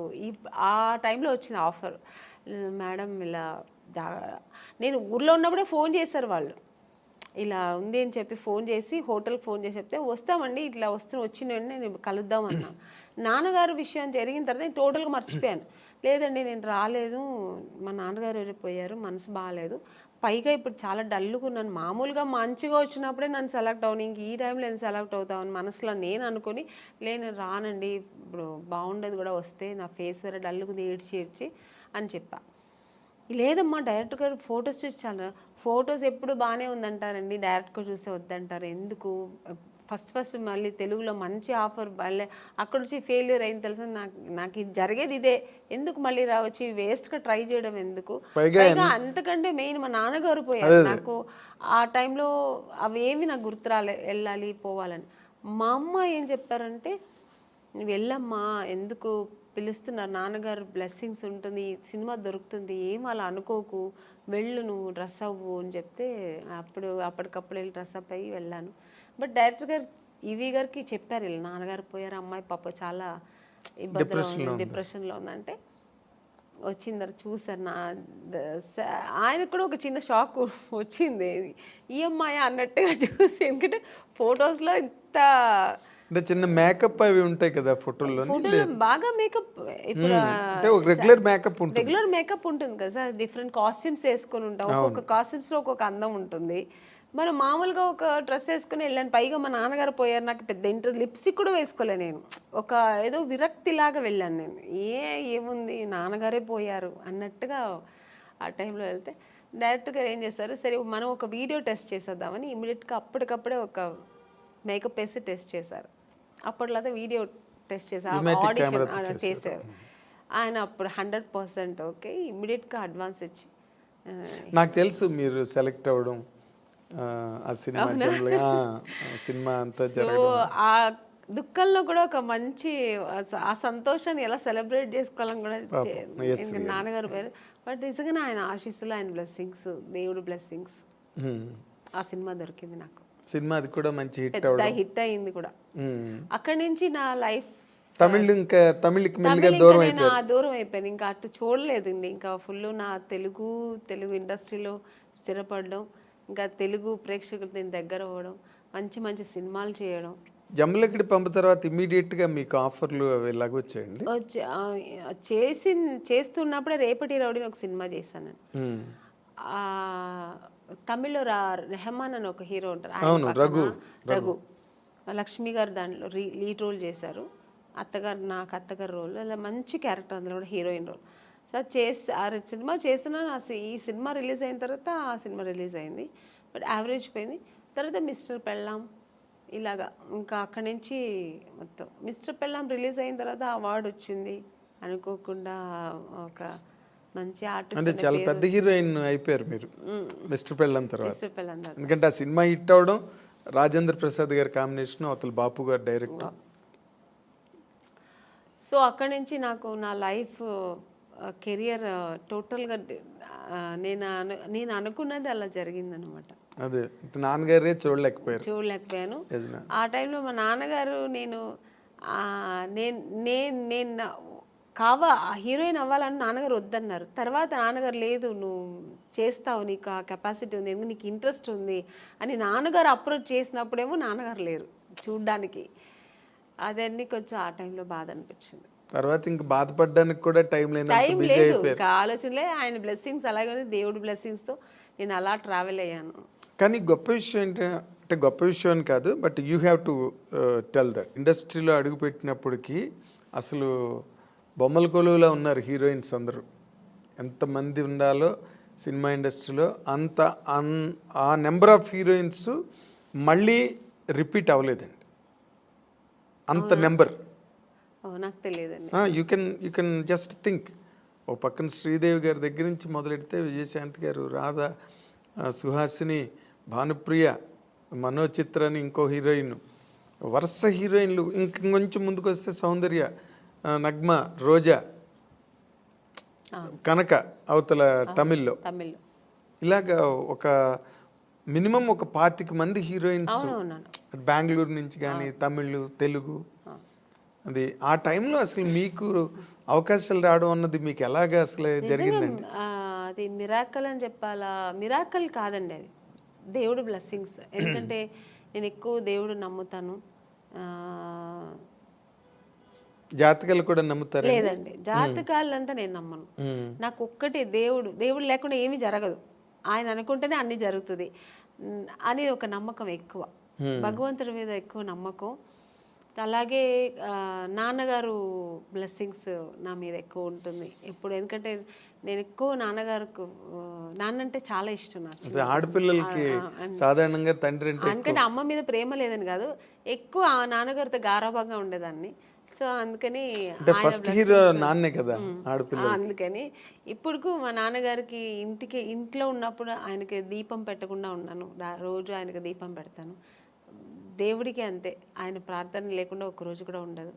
పూజ ఒకవేళ చేయకపోయినా దేవుడిని తలుచుకోకుండా ఒక్కరోజు కూడా ఉన్నాను. సో ఆ దేవుడు బ్లెస్సింగ్స్ నాకు ఎక్కువ అని నేను అనుకుంటున్నా, నా నమ్మకం అది. మీ టాలెంట్ కాదు, సెకండ్ అది. ఇప్పుడు నాలాగా టాలెంట్ ఎంతమందికి లేదండి. ఎవరు వచ్చేప్పుడు టాలెంట్తోనే వస్తారు. చాలా టాలెంట్ చేసుకుని నేను చెయ్యాలి, బాగా చేయాలి అని ఒక అంబిషన్తో వస్తారు. అందరూ సక్సెస్ అవ్వరు కదా. అవును, అది కరెక్ట్. డెస్టినీ అన్నది ఒకటి ఉంటుంది. అది సక్సెస్ అవ్వాలంటే దేవుడి బ్లెస్సింగ్స్ లేకపోతే ఇంపాసిబుల్ అని నా నమ్మకం. నేను అందరినీ అనట్లేదు, నా నమ్మకం అయితే అది. అదేలేండి. అయితే ఇప్పుడు మీరు జరగదేమో అనేది కూడా జరిగిపోతుంది అనేది దేవుడిని ప్రార్థిస్తే జరుగుతుంది అనే నమ్మకం నాకు. ఒక నమ్మకం, మీకు ఒక నమ్మకం. అయితే ఇప్పుడు మీరు ఇందాక చెప్పినట్టుగా ఇంతమంది హీరోయిన్లు, పెద్ద సర్కిల్ ఆఫ్ హీరోయిన్స్ మధ్యలో ఆమని గారు కెరీర్ స్టార్ట్ అయినప్పుడు కానీ మీరు చెప్పినప్పుడు మీనా గారు, రోజా గారు, అవును, రమ్యకృష్ణ గారు, సౌందర్య, వీళ్ళందరూ మీరు చూస్తే ఎంత పెద్ద పెద్ద హీరోయిన్స్ మధ్యలో నేను కూడా ఉన్నానంటే అది ఓన్లీ నా టాలెంట్ ఒకటే కాదు, దేవుడి బ్లెస్సింగ్స్ కూడా. నేను కూడా అంటే అసలు వాళ్ళకి వచ్చిన కన్నా మంచి మాస్టర్ పీస్ ఇట్లు మీకు వచ్చాయి. ఒక మిస్టర్ పెళ్ళం కానీ, ఒక శుభలగ్నం, మంచి క్యారెక్టర్స్ చేశాను నేను. స్టార్డమ్ అనేది పక్కన పెడితే పెద్ద పెద్ద స్టార్స్ నేను చేయకపోయి ఉండొచ్చు, బట్ మంచి మంచి డైరెక్టర్స్, పెద్ద పెద్ద స్టార్ డైరెక్టర్స్తో చేశాను. అవును, అంటే బాపు గారు పేరు చెప్తేనే తెలియని ఎవరు ఉంటారు. బాపు గారి సినిమానా, పైగా ఆయన సినిమాల్లో హీరోయిన్స్ బాగా ఫ్రేముల్లాగా గీసి మరి అందంగా చూపిస్తారు. అందం లేని వాళ్ళు కూడా అందంగా చూపిస్తారు అది ఆయన అన్నమాట. అలాగే కె విశ్వనాథ్ గారు, కె రాఘవేంద్రరావు గారు, దాసనారాయణరావు గారు, కృష్ణారెడ్డి గారు, ఇలాంటి వాళ్ళు డైరెక్టర్స్ అంతా చేసే అవకాశం, మంచి మంచి క్యారెక్టర్స్ చేసే అవకాశం, అది నా గాడ్ గ్రేస్. అదే ఇందాక ఇప్పుడు మీరు ఇంతమంది హీరోయిన్ లిస్ట్లో మీకు బాగా క్లోజ్ ఫ్రెండ్స్ అని చెప్పుకునే వాళ్ళు ఎవరండి? నాకు ఎందుకంటే మీకు ఆ ఫ్రెండ్షిప్ అన్న యాంగిల్ చాలా తక్కువ. అవునండి. నేను ఎక్కువ ఫ్రెండ్స్ ఎక్కువ మెయింటైన్ కాదు. నేను ఎవరితో ఎక్కువ మాట్లాడను Move కాబట్టి అవ్వరు. మూవ్ అవ్వను. సో, అందుకని నేను ఎక్కువ అలా మూవ్ అయ్యి మాట్లాడే ఒకే ఒక హీరోయిన్ సౌందర్య గారు. ఎందుకంటే అది ఎలా కనెక్ట్ అయ్యానంటే అమ్మాయి బెంగుళూరు, నేను బెంగుళూరు. సో, కన్నడ ఇద్దరు బెంగళూరు బాలికలు. బాలికలు. ఆ తర్వాత ఆ టైంలో మేము దగ్గర 3, 4, 5 పిక్చర్స్ కలిసి చేసాం మేము. ఓ సో చేసినప్పుడు అన్న చెల్లెలు, అమ్మ దొంగ ఇలా చేసామన్నమాట. Yes yes. అది చేసినప్పుడు మేమిద్దరు ఆల్మోస్ట్ మా కాంబినేషన్ ఉండేది. ఇద్దరు పక్కన పక్కన కూర్చొని ఆ అమ్మాయి కూడా ఒక కిడ్ లాగే, ఇంకా వేరే ఏం ఉండదు ఆలోచన. మా కన్నడ సినిమా సాంగ్స్ పాడుకుని ఆ కన్నడ మాట్లాడడం అనేది అమ్మాయికి నా మీద ఎక్కువ ప్రేమ వచ్చేసింది, నాకు ఆ అమ్మాయి మీద ప్రేమ వచ్చింది. కన్నడ సాంగ్స్ మాట్లాడడం ఇలా కనెక్ట్ అయ్యాం అనమాట. అయ్యి అలాగా తన పర్సనల్స్ నాకు చెప్పుకోవడం, నా పర్సనల్స్ అమ్మాయి చెప్పుకోవడం. ఆఫ్టర్ నేను మ్యారేజ్ చేసుకున్న తర్వాత వాళ్ళ అమ్మగారు ఫోన్ చేసి, ఎలా ఉన్నావు అమ్మని, ఇంత బిజీగా ఉన్నావు, ఎలా ఇంట్లో కూర్చున్నావు అనేవారు. ఆ అమ్మాయి కూడా నన్ను షూటింగ్ స్పాట్కి రమ్మని పిలిచేది. తను ఓన్ సినిమా తీశారు వాళ్ళ బ్యానర్లో. అవును. అప్పుడు ఇక్కడ వాళ్ళ బ్రదర్ అమరు, వాళ్ళ బ్రదర్ అమరు. సత్యనారాయణ గారు వాళ్ళ father. అవును. రామని నాకు బోర్ కొడుతుంది, ఒంటరిగా ఉన్నాను అని ఎక్కడో మైసూరు దగ్గర సోమనాథ్పూర్ అని షూటింగ్లో నేను వెళ్ళలేకపోయాను, వస్తానని చెప్పాను. సో అలా చాలా దగ్గర ఉండింది. ఆఫ్టర్ మ్యారేజ్ తర్వాత కూడా నేను ఫ్రెండ్షిప్ కంటిన్యూ అయిందంటే ఒక సౌందర్య. తను తన నాన్నగారు పోయినప్పుడు కూడా నాకు ఫోన్ చేసి ఓని ఏడ్చేసి, నువ్వు ఇప్పుడు రా, నేను కలవాలి, నీతో మాట్లాడాలి నేను అంటే. టైం అప్పుడు 10 o'clock అయిపోయింది. నేను షూట్ చేసుకుని వచ్చాను హైదరాబాద్లోనే. తను ప్రశాంత్ కుటీర్లో ఉంది, నేను హోటల్లో ఉన్నాను. నేను కూడా ఏదో హోటల్లో ఉన్నాను. చెప్పేదాన్ని వెంటనే కారు వేసుకుని వచ్చాను అనమాట ప్రశాంత్ కుటీర్. వస్తే కూర్చొని ఎందుకంటే అమ్మాయి సెంటిమెంట్గా ప్రశాంత్ కుటీర్ చాలా ఎంత పెద్ద హీరోయిన్ ఆ ప్రశాంత్ కుటీర్లో ఉండేది. ఇప్పుడు మేమందరూ కూడా ఒక స్టేజ్ వచ్చిన తర్వాత హోటల్స్ మారాము. అమ్మాయికి అసలు మారలేదు, ఆ రూమ్ మారలేదు, ఆ ప్రశాంత్ కుటీర్ని వదలలేదు. అంతా వెజిటేరియన్ ఫుడ్. అవును, ప్రశాంత్ కుటీర్ బాగుంటుంది. అది ఒక ఈ హోమ్లీగా ఇల్లు అట్మాస్ఫియర్ ఉంటుంది.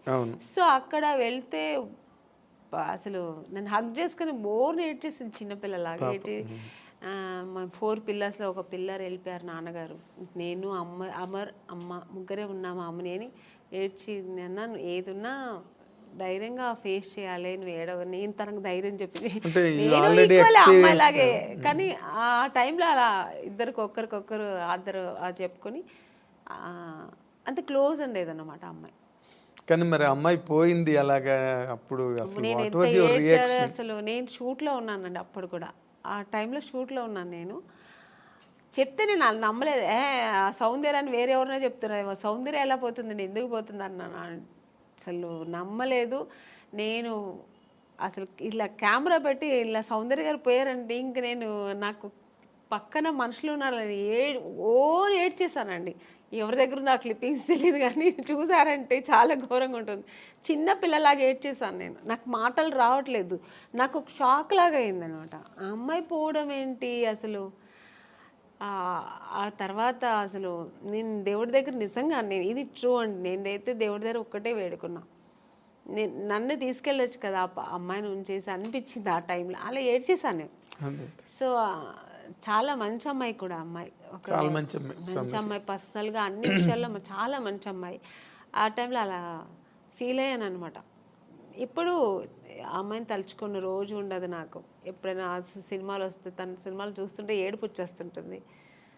నేననే కాదండి, అందరికీ సౌందర్య అంటే చాలా ఇష్టం. ఎందుకంటే అమ్మాయి ఎప్పుడు ఎవరిని ఒక్క మాట కామెంట్ చేయడం కానీ లేకపోతే ఇంకోళ్ళని క్రిటిసైజ్ చేయడం కానీ ఉండదండి.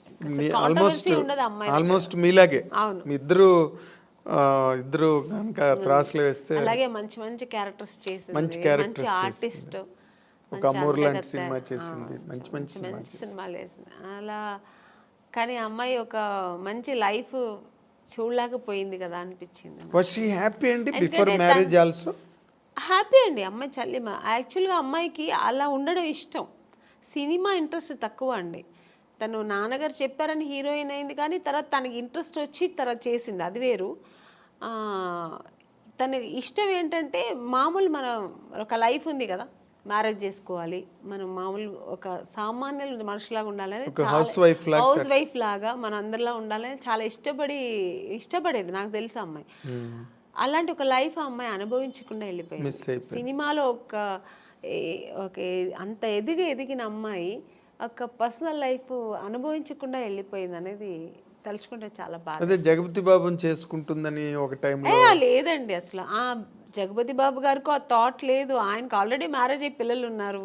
ఆయన అలా లేదు. జగపతి బాబు గారికి సౌందర్య అంటే రెస్పెక్ట్, అట్ ఎ టైం ఆయనకు చాలా ఇష్టం కూడా అమ్మాయి అంటే. ఆర్టిస్ట్గా మంచి ఆర్టిస్టు, వాళ్ళు బ్యానర్లో చాలా చేసిన సినిమా 2-3 సినిమాలు ఏదో చేసింది అనుకో. సో అంతే తప్ప అలాంటివి లేదు. సౌందర్యకైతే అసలు ఆ థాటే లేదండి, అస్సలు లేదు. మీకు ఆ థాట్ ఉంటే ఆ అమ్మాయి, ఎందుకంటే వాళ్ళ అన్నగారు చెప్పిన అమ్మాయి అబ్బాయిని పెళ్లి చేసుకుంటుంది. వాళ్ళ అన్నగారు చెప్పారని ఆ అమ్మాయి చేసుకుంది.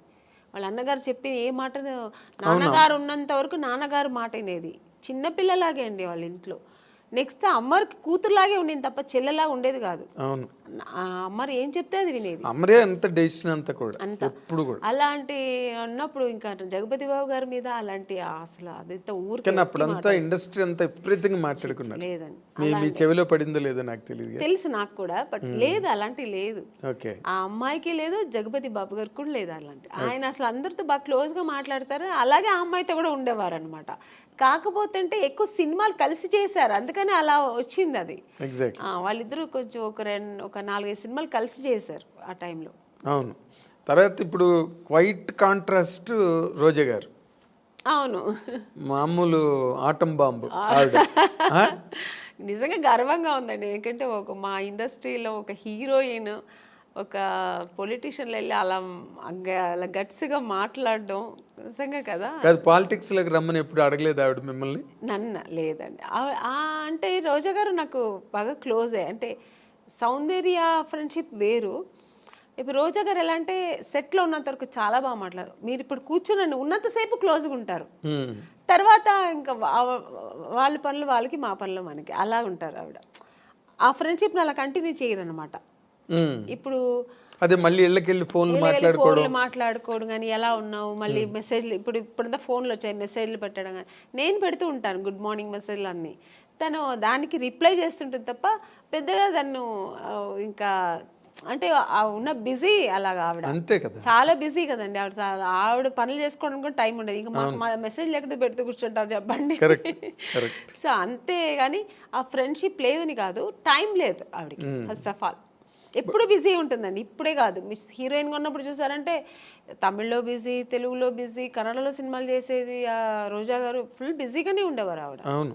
దాని తర్వాత ఇంక పాలిటిక్స్కి వచ్చి ఈవెంట్స్ చేసేవారు, ఎప్పుడు బిజీ ఉంటారండి. అవును.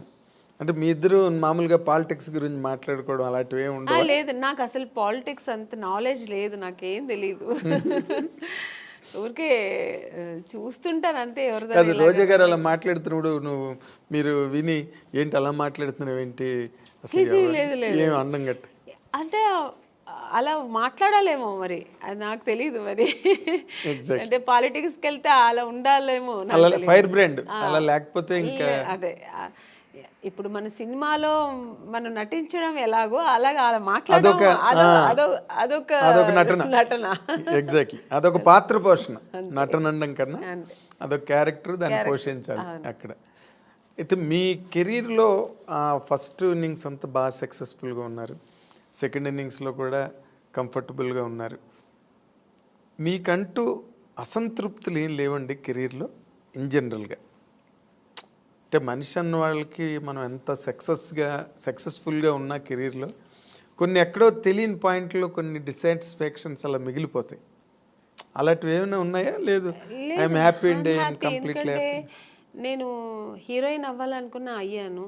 నేను అనుకోకున్న పాత్రలన్నీ నేను చేశాను. ఇప్పటికీ శుభలగ్నం అంటే శుభలగ్నం, మావి చిగురు, శుభ సంకల్పం, మిస్టర్ పెళ్ళాం, ఇలాంటి సినిమాలన్నీ చేస్తానని నేను ఎప్పుడు లైఫ్లో అనుకోలే. మామూలుగా హీరోయిన్స్ అంటే ఏంటి, 4 సాంగ్స్ ఉంటాయి, హీరో పక్కన రెయిన్ సాంగ్ ఒకటి ఉంటుంది, స్విమ్ సూట్ ఒకటి ఉంటుంది, సీషోర్ సాంగ్ ఒకటి ఉంటుంది, మళ్ళీ ఏదో రొమాన్స్ ఉంటుంది, ఇలాగే అనుకుంటాం కదా. అలా కాకుండా ఇప్పటికీ ఇప్పుడున్న జనరేషన్ కూడా మేడం మీరు ఆ సినిమా చేశారు కదా చాలా బాగుంటుంది మేడం, మొగుడు నమ్మేస్తారు కదా, శుభలగ్నం మేడం, క్లాసిక్స్ కదా అవి, క్లాసిక్స్. మిస్టర్ పెళ్ళాం, ఇలాంటి సినిమాలు కమల్ హాసన్ గారు చేశారు కదండి. మొన్న ఎప్పుడు చెన్నైలో షాపింగ్ వెళ్ళానండి. ఆ షాపింగ్ ఓనర్ వచ్చి తెలుగు ఆయన. ఫస్ట్ నేను ఏదో మేకప్ థింగ్స్ వెతుకుతున్నాను, మీరు మేకప్ ఆర్టిస్ట్ అండి అన్నారు. అండ్ నేను మామూలు వితౌట్ మేకప్లో వెళ్ళాను. నేను మేకప్ ఆర్టిస్ట్ కాదండి, నాకు మేకప్ థింగ్స్ అంటే. తర్వాత ఆయన కొంచెంసేపు అయిన తర్వాత కాసేపు తర్వాత ఆయన గుర్తుపెట్టాడు, మీరు ఆమ్ని గారు కదండి. బాబాయ్ ఏంటండి ఇలా సన్నబడిపోయారు అన్నారు. సన్నగా ఉంటేనే అండి మళ్ళీ ఛాన్స్ దొరుకుతాయి, లేదంటే దొరకదు, లావ్ అయిపోతే ఎలాగా అన్నాను. అప్పుడు అన్నారు మేడం మీరు అసలు మిస్టర్ పెళ్ళాం ఏం యాక్టింగ్ అండి అంటే, కొంతమందికి మిస్టర్ పెళ్ళాం నచ్చుతుంది, కొంతమందికి శుభలగ్నం నచ్చుతుంది. అలా డిఫరెంట్ రోల్స్ నేను చేసే అవకాశాలు నాకు. సో ఎక్కడ అసంతృప్తి అన్నది ఎక్కడ లేదు. ఇక్కడ అంటే అసంతృప్తి అంటే అది చేద్దాం అనుకుని నేను చేయలేపాను, లేకపోతే ఈ ఒకరితో చేద్దాం అనుకుని ఆ కాంబినేషన్ ఇప్పటికే ఉందండి అది అసంతృప్తి. ఇప్పుడు మన శ్రీదేవి గారు చేశారు దాన్ని, మన మీండం కోకిల, అది వసంత కోకిల, ఆ క్యారెక్టర్ నాకు చేయాలని ఉంది, మిగిలిపోయింది కదా. ఇప్పుడు మళ్ళీ చేయలేము ఆ క్యారెక్టర్ చేయాలంటే. అవును, ఆ స్టేజ్ ఆ ఏజ్ దాటిపోయి. అవును, అది అలాంటి సినిమా. అలాగే ఇప్పుడు రీసెంట్గా మనం బాహుబలిలో మన రమ్యకృష్ణ గారు అసలు ఎక్సలెంట్ క్యారెక్టర్ కదా అది. సో అలాంటి క్యారెక్టర్లతో దొరికితే నేను చేయాలి అనిపిస్తుంటుంది. ఆర్టిస్ట్కి ఎప్పుడు అసంతృప్తి తృప్తి అనేది ఉండదు. ఈ క్యారెక్టర్ నేను చేయాలి, ఆ క్యారెక్టర్ నేను చేయాలి, అన్నీ నేనే చేయాలి కామన్ గా ఉండే తప్ప. బట్ నేను అనుకోని క్యారెక్టర్స్ కూడా నేను చేశాను కదా. అది ఇప్పుడు శుభలగ్నం అని నేను అనుకోలేదు, ఊహించిన క్యారెక్టర్స్ అవన్నీ. సో ఒక పక్కన ఆ సంతోషం కూడా ఉంది. కానీ మీరు అంతమందితో చేశారు కానీ ఒక్కళ్ళతో మిస్ అయ్యారు. తెలుసండి మీరు ఎవరిని అడుగుతున్నారని. ఎవరు చెప్పండి? మా మెగాస్టార్ చిరంజీవి గారు. అదొక్క అసంతృప్తి ఉందండి, ఆర్టిస్ట్గా అదొక్కటి ఉంది. ఎందుకంటే ఆ టైంలో ఆయనతో చేయడానికి అవకాశం రాని హీరోయిన్ మీరు ఒక్కరే. సౌందర్య చేసింది వచ్చిందండి, నాకు అవకాశం రాలేదు. నేను ఎప్పుడు ఆయన్ని జపిస్తూ ఉండేదాన్ని కదా, ఎలా దేవుడిని జపించేదాన్నో అలాగా. నేను చిన్నప్పుడు స్కూల్కి వెళ్ళే టైంలో ఆయన మన రాధా గారి సినిమాలు, విజయశాంతి గారు పక్కన చేసిన సినిమాలని ఎక్కువ చూసేదాన్ని. నాకు అక్కడే నేను చిరంజీవి గారు ఫ్యాన్ అయ్యాను. అసలు ఆ చిరంజీవి గారు అంటే ఇంకా పిచ్చి, సినిమా ఎంత పిచ్చో అంతే పిచ్చి నాకు చిరంజీవి గారు అంటే. ఇంకా నేను నా రొమాన్స్, నేను సాంగ్ ఏదైనా నేను డ్రీమ్లో ఇలా ఊహిస్తున్నంటే చిరంజీవి గారు పక్కన హీరోయిన్ తీసి మీరు వెళ్ళిపోతారు. నేను వెళ్ళిపోయేదాన్ని ఇలా నేను అక్కడ చేస్తే ఎలా ఉంటుందని అలా వెళ్ళిపోయేదాన్ని. సో అలా ఒక డ్రీమ్ నాకు ఉండేదన్నమాట. అది నాకు నిజమైంది కూడా. నాకు నిజంగా దొరుకుతుంది అనుకోలేదు. బట్ నాకు ఆఫ్టర్ శుభలగ్నం రిక్షావాడు సినిమా, ఆ సినిమాకి నేను ఫస్ట్ అడిగారనమాట, డేట్స్ కూడా తీసుకున్నారు. మళ్ళీ ఒక షూట్కి వెళ్ళాక ఇంకా 15 days ఉన్నప్పుడు నేను చిరంజీవి గారితో మాట్లాడాను కూడా. నేను ఆ టైంలో షూట్కి వెళ్తున్నా అన్నీ తెలుసు, సౌందర్యకి తెలుసు. సౌందర్య కూడా చాలా హ్యాపీ, ఎందుకంటే సౌందర్య కూడా ఉంది ఆ సినిమాలో. నేను సౌందర్య ఇద్దరు చాలా హ్యాపీ, మేము మన ఇద్దరు మళ్ళీ కలిసి చేస్తున్నామే అని. నేను బెంగళూరు షూట్కి వెళ్తే తను ఫోన్ చేసింది నాకు. ఆఫ్టర్ 15 days తర్వాత 1 week తర్వాత ఏమైందో తెలియదండి. నగ్మా గారు అని ఇది ఫోటో దీంట్లో చూసా, ఏదో ఒక పత్రికలో చూసాను. తర్వాత మా మేనేజర్ చెప్పారు, లేదమ్మా ఇలాగా మనం లేదు ఏమంటే డైరెక్టర్ చేంజ్ అయ్యారు అక్కడ. కోదండరామరెడ్డి గారు చేయాల్సిన సినిమా కోదండరామకృష్ణ గారు ఎవరు చేశారు. కోదండరామరెడ్డి గారు భార్గవ ఆర్ట్స్కి వెళ్ళారు, మాతో పెట్టుకోక సినిమా. అప్పుడు షఫల్ అయ్యారు. షఫల్ అయ్యేప్పటికి అక్కడ ఏం జరిగిందో తెలియదు, నిజం నాకు తెలియదు, దేవుడికే తెలుసు. నేను మారాను అనమాట. సో చాలా అసంతృప్తి. ఇంకా అదే ఫస్ట్ టైం నేను అప్పుడు అంటే చాలాసార్లు నేను హీరోయిన్ అవ్వలేదని ఏడ్చాను, చిరంజీవి గారి సినిమా దొరకలేదని సెకండ్ టైం ఏడ్చాను నేను. అంటే ఈయన పక్కన చేయలేదు అనే ఒక ఏడుపు అప్పుడు వచ్చింది అనమాట. అదే జీవితాంతం అది జీవితాంతం అలా ఉండిపోయిందండి, ఉండిపోతుంది కూడా. ఎందుకంటే ఇంకా దానికి ఇంకా ఆప్షన్ లేదు. మళ్ళీ ఏమైనా రాబోయే రోజుల్లో ఏదైనా సిస్టర్ క్యారెక్టర్ లేకపోతే సిస్టర్ క్యారెక్టర్ కూడా వచ్చిందండి, నేను చేయలేదు. అయ్యో. స్టేట్ ఎవరు మన ఖుష్బు గారు చేశారు, ఏ సినిమా అనేది, స్టాలిన్. స్టాలిన్ నాకు అడిగారు అనమాట, ఓకే. అడిగారు. నేను సిస్టర్ రోల్ నేను చేయను, నేను ఊహించుకోలేను అసలు ఆయన పక్కన అసలు అని, నేను చేయనని చెప్పాను. మురుగదాస్ డైరెక్టర్ అడిగారండి, నేను చేయనన్నా. ఎందుకంటే నాకు చిన్నప్పుడు నా డ్రీమ్ హీరో ఆయన, నేను అసలు చేయలేను అని చెప్పాను. అన్నయ్య అని పిలవడం చాలా కష్టం. అసలు నా వల్ల కాదు, ఆ ఇమాజిన్ కూడా చేయలేను నేను. నా డ్రీమ్ హీరో అలాగే ఉండిపోని నేను చేయనని చెప్పేసా. అప్పుడు చాలా గ్రేట్ డెసిషన్ అది, నిజంగా నేను అది కూడా గ్రేట్ డెసిషన్. అవును, గ్రేట్ డెసిషన్. కన్విక్షన్. అస్సలు నేను కుదరలేదు, నీకు కుదరగాక కుదరదు అన్నాను. చాలా ఒక 10 times ఫోన్ చేశారు, నేను చేయనని చెప్పాను. చాలా గట్స్ కావాలి చిరంజీవి గారు పక్కన చేయనని చెప్పడానికి. అంటే చిరంజీవి గారు పక్కన అదే మీ ఫీలింగ్ కరెక్ట్. ఎందుకంటే నేను హీరో, నా హీరోని నేను అన్నయ్య అని పిలవలేను నేను. అసలు ఛాన్సే లేదు.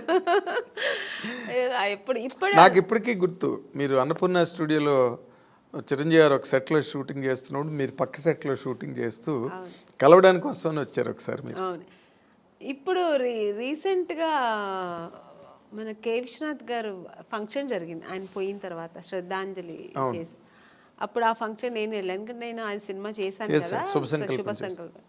అప్పుడు కూడా చిరంజీవి గారు మెయిన్ అక్కడ వచ్చారు. చిరంజీవి గారే అది జరిగింది, ఆర్గనైజేషన్ ఆయన తరఫునే జరిగింది. సో చిరంజీవి గారు వస్తే నాకు అసలు ఆ ఫంక్షన్కి వెళ్ళిన సంతోష్ పక్కన చిరంజీవి గారు చూసాను, మళ్ళీ చూస్తున్నానని. నేను ఆయన చూసినప్పుడంతా నేను మళ్ళీ ఆ చిన్నప్పుడు ఆ ఫ్యాన్ ఎలా ఫీల్ అవుతారో ఫీల్ అయిపోతుంటాను. నేను ఆర్టిస్ట్గా మర్చిపోతుంటాను నేను.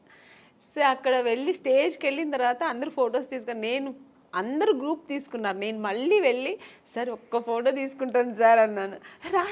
రామ్మా అని నేనైతే ఎంత అప్పుడు ఫీల్ అయ్యానంటే, నేను ఒక ఫ్యాన్, నాకు నచ్చిన హీరోతో తీసుకున్నానని నేను ఇష్టపడి నాకు నచ్చి తీసుకున్న ఏకైక హీరో చిరంజీవి గారు.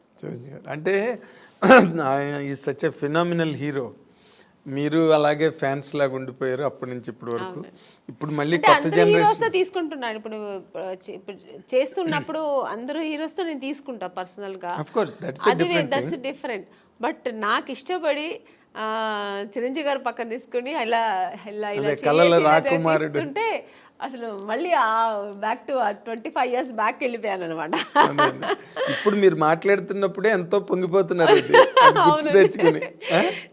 అంటే అది ఇష్టం నాకు. అంటే ఆయన ఏమో మరి తెలీదు, ఆయన యాక్టింగ్, ఆయన డాన్స్ స్టైలు ఇప్పుడు కూడా అలాగే చేస్తారు ఆయన. అసలు రీసెంట్గా సినిమా చూశాను, వాల్టర్ వీరయ్య. అసలు హీరో గారు ఎంత అసలు ఛాన్సే లేదు.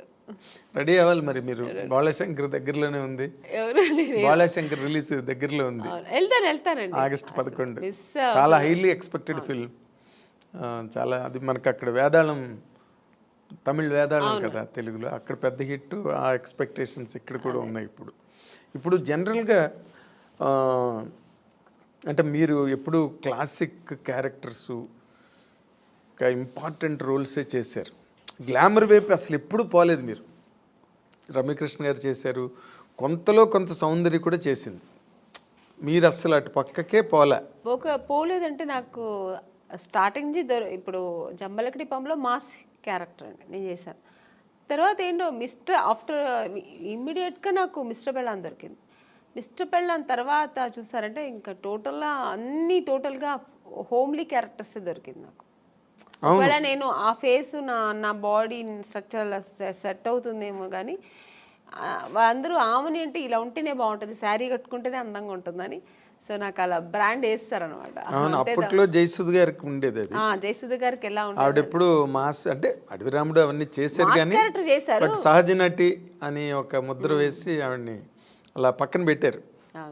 ఎంత బిజీగా ఉన్నా ఆవిడ అవే కైండ్ ఆఫ్ క్యారెక్టర్స్ చేసుకుంటూ వెళ్ళారు ఇప్పటి వరకు. బేసిక్గానండి ఈ మధ్య రోజుల్లో అంటే మీ టైంలో లేదు, ఏముందో బయటకు తెలియదు. బట్ ఈ రోజుల్లో ఈ కాస్టింగ్ కోచ్ అని మీరు ఒక సీనియర్ యాక్ట్రెస్గా, ఒక సక్సెస్ఫుల్ హీరోయిన్గా, ఒక డిగ్నిటీ అవన్నీ నిలబెట్టుకుని ఇన్నాళ్ళు ఇండస్ట్రీలో కంటిన్యూ అయిన ఒక స్టార్గా ఈ ఈ డెవలప్మెంట్స్ చూస్తున్నప్పుడు మీకు ఏమనిపిస్తుందండి? అంటే ఈ ప్రజెంట్ హీరోయిన్స్ ఫేస్ చేసే ఇష్యూస్ కానీ, లేకపోతే ఇండస్ట్రీలో వచ్చిన మార్పులు కానీ. అంటే హీరోయిన్ ఇప్పుడు ఫేస్ చేసిన ఇది సావిత్రి గారి టైంలో నుంచి ఉందండి. ఓకే. ఇప్పుడు మీరు చెప్పేది ఏంటంటే హీరోయిన్స్ డిఫరెంట్ ప్రాబ్లమ్స్ ఫేస్ చేయాల్సి వస్తుందని.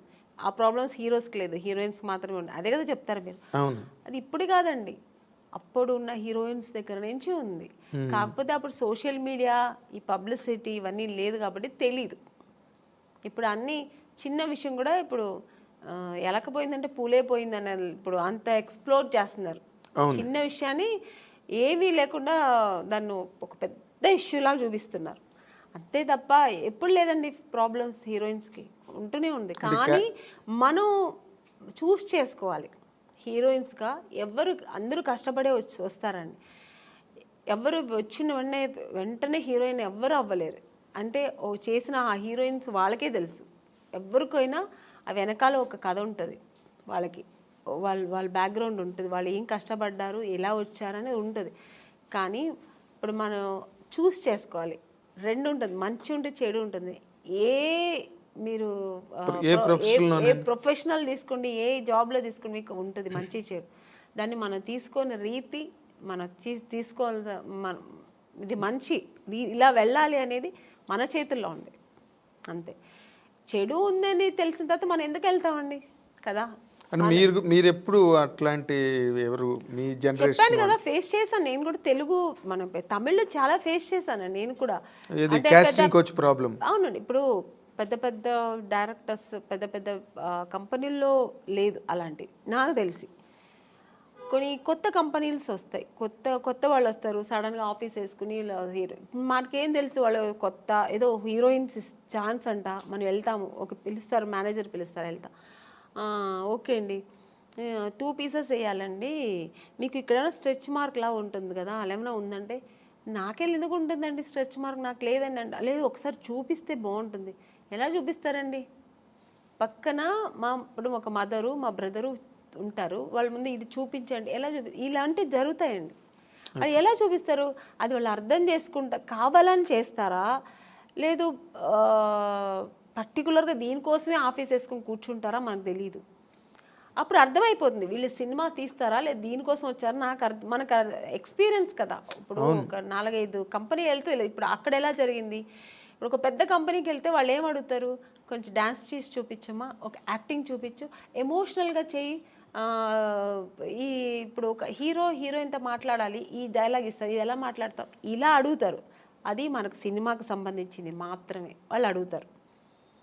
స్ట్రెచ్ మార్క్ చూడాలి, మీకు ఇక్కడ ఏమైనా బ్లాక్ ఉంటుందా, మొన్న ఒక హీరోయిన్ అలాగ వచ్చారు, మేము చూడకుండా వేసుకున్నాం, చూసిన తర్వాత స్పాట్లో చూసాము, మీరు కొంచెం బట్టలు ఇప్పి చూపించండి. ఇలాంటివి కొన్ని కొత్త వాళ్ళు ఉంటారండి. ఇలాంటి వేషాలు వాళ్ళు దీనికోసం వస్తారా లేదు సినిమా తీయడానికి తెలిసిపోతుంది మనకు. అప్పుడు అర్థమవుతుంది. అప్పుడు లేదు సార్, ఐఎమ్ సారీ, నేను అలా అంతా చేయలేను, నాకు స్విమ్మింగ్ నాకు అసలే తెలియదు, నేను అలాంటి క్యారెక్టర్ కూడా నాకు వద్దని చెప్పి లేచి రావడం అంతే మన పద్ధతి. ఓకే చూపిస్తాను అనేది అది వాళ్ళ ఇష్టం అండి. అది ఎవరిని మేము తప్పు అనట్లేదు, వాళ్ళకి ఇష్టపడి ఓకే నేను దేనికైనా ఓకే నేను చూపిస్తాను అనేది వాళ్ళ మనసు దాన్ని బట్టి ఉంటుంది. నేనైతే మైండ్ సెట్ బట్టి నేనేమంటాను, లేదు సార్ నాకు అది తెలియదని, నేనైతే అలా చేయించాను, మీకు అంత ఇది ఉంటే నన్ను హీరోయిన్గా వేసుకోండి, నేను మీకు 2 పీస్ ఐఎమ్ రెడీ, నేను స్విమ్ సూట్ వేసుకుంటా, కానీ ఇక్కడ బట్టలు ఇప్పి చూపించడం అయితే నేను కుదరదని లేచి వచ్చిన ఎన్నో సన్నివేశాలు నాకు జరిగింది. అలాంటి సిచ్యుయేషన్స్ వచ్చాయి అని ఇచ్చి అడ్వాన్స్ ఇచ్చిన కంపెనీలు ఎన్నో ఉన్నాయండి. నాకు అడ్వాన్స్ తీసుకున్నా, ఇంటికి వచ్చిన తర్వాత next day phone, madam manager, అప్పుడు మీకు సెల్ ఫోన్ లేదు కదా, ఏదైనా డైరెక్ట్ లేదంటే ల్యాండ్లైన్ మేనేజర్ వచ్చి మాట్లాడు, మేడం ఇలాగా డైరెక్టర్ గారు అక్కడ ఫుల్ ఇది పెట్టుకున్నారు, ఒక స్టోరీ డిస్కషన్ పెట్టుకున్నారు, ఇట్లా ఒక బీచ్ దగ్గర ఇట్లా రమ్మంటున్నారు మిమ్మల్ని, ఫైనాన్షియర్ వస్తున్నారు చూడాలంట. ఫైనాన్సర్ నన్ను ఎందుకు చూడాలి, నాకు అర్థం కాదు. ఫైనాన్స్ ఇప్పుడు చూడాల్సిందే డైరెక్టర్, ప్రొడ్యూసర్ అయిపోయింది. ఇంకా ఎక్కువ అనుకుంటే హీరో చూడాలా, ఓకే హీరో గారు చూడాలి ఎలా ఉంటుంది, నా పక్కనే ఎలా చేస్తే హీరోయిన్ ఒక అమ్మాయి ఎలా ఉంటుందో చూడటం, ఇది పద్ధతి. ఫైనాన్సర్ ఎందుకు చూడాలి నన్ను అనవసరంగా, నాకు అర్థం కాదు. కొన్ని రోజుల తర్వాత అర్థమయ్యేది, ఓ దీని ఇంకోటి నాకు ఎక్కడ అర్థమయ్యేదంటే, మమ్మీ వద్దండి మీరు మాత్రం వస్తే చాలంటేనే అర్థమైపోయేది. కారు తీసుకొచ్చేవారు, ఐఎమ్ సారీ అని నేను రాను. ముందు మన అమ్మగారు అసలే పంపరు, ఒంటరిగా అంటే మా అమ్మ పంపించేది కదండి. లేదండి మా అమ్మాయిని అయితే ఒంటరిగా పంపాము. మా అమ్మ ఒక్కటే అన్నదండి, సినిమా హీరోయిన్ అవ్వాలా అనుకున్నావు, నాన్నగారి దగ్గర పర్మిషన్ తీసుకుని వచ్చాము. లేదు అప్పుడు ట్రై చేస్తున్నాం, అప్పుడు ట్రై చేసే టైంలో ఓకే దొరికితే చేద్దాం, లేదంటే ఉంది మనకు బెంగళూరులో మాకు ఇల్లు ఉంది, హ్యాపీగా అక్కడ వెళ్ళి జాబ్ చేసుకుని, లేదు చదువుతావు చదువు, పెళ్లి చేస్తానో చేస్తా. ఇన్ని ఆప్షన్ ఉన్నప్పుడు మనకు అనవసరం. నువ్వు హీరోయిన్ అవ్వాలా, మనం దానికోసం కష్టపడతాం, ఇంకా అడ్డతోవలతో అది మనకు అనవసరం. అలా నేను అలాగే ట్రావెల్ అయ్యానండి. నాకు అలాగే ఒక మంచి కంపెనీ, మంచి డైరెక్టర్స్, హెల్దీ పీపుల్స్తో హెల్దీ అదే దేవుడు మీ మరో విన్నాడు, తప్పు నాది 100%. కీర్తనల్ని బాగా ఆస్వాదించాడు. ఒక్కొక్క కంపెనీ వెళ్ళొచ్చిన వెంటనే నేను ఫస్ట్ దేవుడా నాకు రేపు ఈ కంపెనీ, రేపు నేను హీరోయిన్ అయిపోవాలి, సెలెక్ట్ అయిపోవాలి, ఇలాగే వేడుకునేదాన్ని. అదే కాకపోతే ఇప్పుడు మీరు ఒకటి గమనించాలి, మీరు అన్నారు ఇందాక సావిత్రి గారి దగ్గర నుంచి ఉన్నాయండి ఇలాంటి ఇండస్ట్రీలోని అని.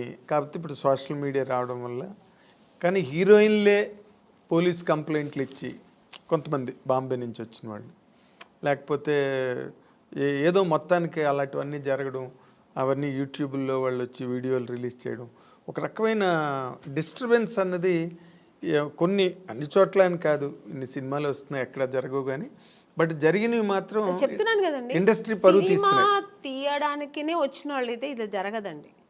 ఇంకా వేరే థాట్స్ మీద వస్తారండి కొంతమంది. ఇక్కడ హీరోయిన్లు ఉంటారు, ఇలా ఉంటారు, మనం ఇది సినిమా తీస్తూ ఇది కూడా చేయొచ్చు అనే వాళ్ళు కొంతమంది వస్తారు.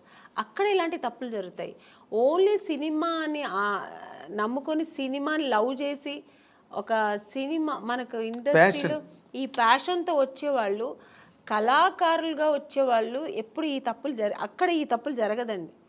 వేరే థాట్స్ కూడా ఉంటాయి చూడండి దాంతోపాటు, లేదంటే ఆ థాట్స్ మాత్రమే అనుకొని వస్తారు కదా, అక్కడ ఈ తప్పులు జరుగుతాయి.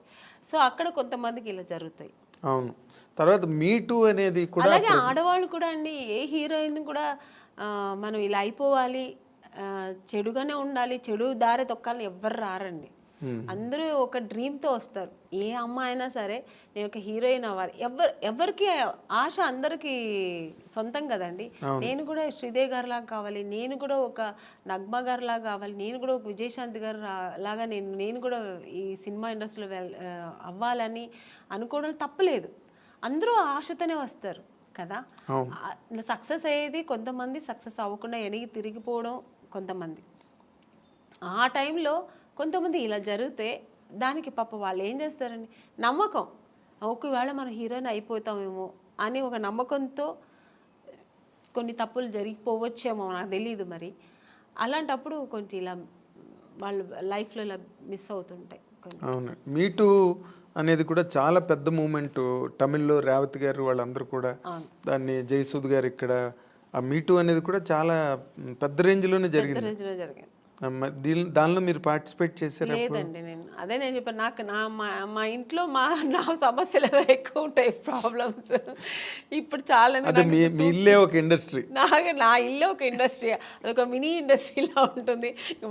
వాళ్ళ ప్రాబ్లమ్స్, పైగా ఇప్పుడు నాకు 2 పిల్లలు, వాళ్ళ చిన్న పిల్లలు, వాళ్ళని చూసుకోవడం, ఫుల్ బిజీ ఉంటానండి. అసలు నేను ఇంటికి వెళ్తే నా ఫోన్ కొంచెం ఫ్రీగా ఉంది మాట్లాడతానంటే ఇక్కడ షూట్లో ఉన్నప్పుడే, ఇక్కడ కొంచెం ఫ్రీగా ఉంటాను. ఇంటికి వెళ్తే 24 అనేది నాకు 26 అవర్స్ అయినా చాలదండి. ఎందుకంటే నా 2 పిల్లలు ఉన్నారు కదా, కొంచెం హైపర్ యాక్టివ్ ఎక్కువ. నా ఫోన్ వాళ్ళ దగ్గర ఉంటుంది, నా దగ్గర ఉండదు. నేను ఆడుకోవాలి, కొంచెం ఫోన్ ఇవ్వమ్మా, కొంచెం ఫోన్ చేసుకోవాలి, నాకు ఏదైనా మిస్డ్ కాల్ ఉంటుంది, కొంచెం ఇవ్వమ్మా, కొంచెం ఈ నాన్న అని నా పిల్లలతో నేను ఆడుకోవాలి. అలా ఉంటుంది. లేదంటే ఆ ఫోన్ ఎక్కడ పడుతుందో నాకు తెలీదు. ఇంకా వాళ్ళ చదువులు, వాళ్ళ స్కూల్ తీసుకెళ్ళడం, ఇలా బిజీ ఉంటా.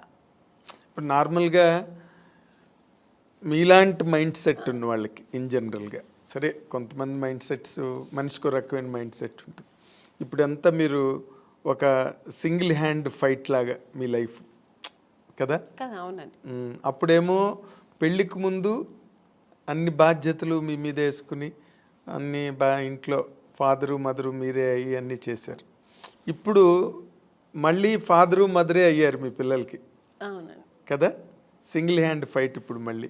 ఈ లైఫ్ ఎలా అనిపిస్తుంటుందండి మీకు ఇన్ జనరల్గా? అంటే ఇక్కడ ఫాదరు మదర్ అని కాదు, నేను ఎక్కువ కేర్ తీసుకుంటుంటాను. ఇప్పుడు అప్పట్లో కూడా మా నాన్నగారు మా అమ్మగారు అందరూ ఉన్నా కూడా, అది చెప్పాను కదా, ఇంట్లో ఒక వస్తువు లేదంటే దాన్ని నేనే ఇంట్రెస్ట్గా నాకు ఇది కావాలి, ఇది ఇంట్లో ఇలా ఉండాలి, మా ఇల్లు కూడా ఇలా ఉండాలి, మా ఇంట్లో కూడా కార్పెట్ వేయాలి, మా ఇంట్లో కూడా సోఫా ఉండాలి ఇలా ఆలోచిస్తుంటాను. వాళ్ళ ఇంట్లో ఉంటే మనకెత్తుకు మేము ఇలాగే ఉంటాం అని ఉండదు నాకు. ఒక ఇంట్లో చూసానంటే ఆ కెపాసిటీ మనం కూడా ఎందుకు కొనలేమా, కొనొచ్చు కదా అని ఆ మైండ్ సెట్ అలాగే లైఫ్లో కూడా వచ్చింది. ఇప్పుడు మన పిల్లలు ఆ అమ్మాయి స్విమ్ చేస్తారు, ఎందుకు మా సిస్టర్ కూడా నేర్చుకుంటుంది, నేర్చుకుని అలాగే ఇప్పుడు మా పిల్లలు కూడా. సో అందుకని అమ్మా నాన్న వాళ్ళకి ఉన్నా కూడా వాళ్ళు చెయ్యనేది నేను చేస్తాను. అలాగే ఇప్పుడు కూడా అంతే, మా పిల్లలు కూడా నేను ఎక్కువ ఇంట్రెస్ట్ చేస్తాను. ఇప్పుడు కూడా మా పిల్లల అదర్ యాక్టివిటీస్ అంటే నేనే వెళ్తుంటాను, నేర్చుకోమంటుంటాను. మా పిల్లలు, మమ్మీ నీకు వేరే పనే ఉండదా మమ్మీ, ఎప్పుడు ఇంటికి వస్తే ఇది చేయి అది చేయని ఎప్పుడు ఇలా శాసిస్తూనే ఉంటావా, స్విమ్మింగ్ వెళ్ళమంటావు, దీనికి నాకు రెస్టే ఇవ్వవా మమ్మీ అంటుంది మా అమ్మ. ఇప్పుడు ఇంకా దానికి ఎంత 7 years, అసలు రెస్టే ఇవ్వవా మమ్మీ, నువ్వు ఎప్పుడు బిజీగానే ఉండాలా, మేము కొంచెం రిలాక్స్ అని ఇవ్వ మేడం మమ్మీ అంటది. అండ్ ఇప్పుడు ఈ జనరేషన్ పిల్లలకి టార్గెట్స్ ఎక్కువైపోయి వాళ్ళు మన టైంలో చదువులు వేరు. ఇప్పుడు మా సిస్టర్ అంతా అసలు భయపడేవారండి, నాకు మాట్లాడేవారు కాదు, నేను ఏం చెప్తే వినేవారు అనమాట. 5 o'clock లేవా, ఓకే అమ్మ అక్క లేస్తున్నాను అక్క అంతే. ఇప్పుడు పిల్లలు కొంచెం ఆర్గ్యుమెంట్ చేస్తారు, ఏంటి మమ్మీ పొద్దునే నీ గోలా, ఎందుకు ఇంత తొందర లేపుతాను, నేను నిద్రపోలేవు మమ్మీ, నాకు I have to sleep mummy అంటది మా అమ్మాయి. అదేలేండి. కానీ నేను ఇంకొక చాలా డెలికేట్ ఇష్యూ అండి, బట్ ఈ తరం హీరోయిన్లకి కొంతమందికి మీలాంటి ఒక సీనియర్ యాక్ట్రెస్ చెప్పే మాటలు వాళ్ళకి హెల్ప్ కావచ్చు. ఒక్కొక్కసారి ఒక ఇంటర్వ్యూలో మాటలు విన్నప్పుడు మీరు ఇంత ఒక డొమెస్టిక్ మైండ్ సెట్, ఒక హౌస్ వైఫ్కి ఏం కావాలో ఆ అవసరమైన ఆ మానసిక పరిణితనండి, పరిపక్వతనండి, అన్ని వైపుల నుంచి అన్ని జాగ్రత్తగా సంరక్షించుకుంటూ వచ్చే ఒక లైఫ్ స్టైల్ మీది, మైండ్ సెట్. కానీ but where the mistake happened అండి మీ పర్సనల్ లైఫ్లో? నాకేం మిస్టేక్ ఏం జరగలేదండి. మిస్టేక్ ఏముంది, మిస్టేక్ అంటే ఇప్పుడు హీరోయిన్గా ఉన్నాను, కొన్ని అదే హీరోయిన్ అవ్వడానికి ఏం ఫేస్ చేయాలో చేశాను, హీరోయిన్ అయ్యాను. అంటే ఫేస్ చేశానంటే ఎక్స్పీరియన్స్ అయింది తప్ప, ఓ ఇలా ఉండాలి, ఓకే ఇదిగా నెగటివ్స్ లేదు, ఇలా ఓకే ఇది ఉందా, నెగటివ్ ఉందా మనకొద్దు, ఓకే దూరంగా ఉందాం, ఓకే నెక్స్ట్ మంచి జరిగింది, హీరోయిన్ అయ్యాను. పెద్ద డైరెక్టర్ గంగేమ్రన్ గారు, ఇక్కడ తెలుగులో ఈవి సత్యనారాయణ గారు, చేశాను. ఓకే అది లక్, దేవుడు గాడ్ గ్రేస్. అలాగే ఇంకా మ్యారేజ్ లైఫ్లో కూడా ఒక మ్యారేజ్ చేసుకున్నాను, నాకేం పెద్ద టెన్షన్స్ లేదు. నేను అనుకున్నట్టే నేను ఎలా ఉండాలనుకున్నా అలాగే ఉంటున్నాను హ్యాపీగా. నాకు అక్కడ ఏం రిస్ట్రిక్షన్స్ లేదు, ఏ ఫోర్స్ లేదు, నేను ఎలా ఉండాలో అలా. ఇంట్లో ఫ్రీ బర్డ్ నేను. కానీ చాలా విచిత్రమైన విషయం, అందరూ విచిత్రంగా ఆమన్ గారి విషయంలో ఫీల్ అయ్యేది, మీరు చాలా దైవభక్తురాలు, సంప్రదాయవాది, అసలు 16 అణాల హిందూ అమ్మాయి, ముస్లిం పర్సన్ని ఎలా చేసుకోవడం అన్నది అసలు సంథింగ్. అంటే నాకు మతాల మీద నమ్మకం లేదండి. నాకు రిలీజియన్ అనేది ఏం లేదు, ఆడ మగ అంతే. అంటే ఇప్పుడు నేను పెరుమాళ్ బాలాజీని ముక్తా అంటే అది నా ఇంట్రెస్ట్, నాకు అది ఇష్టం.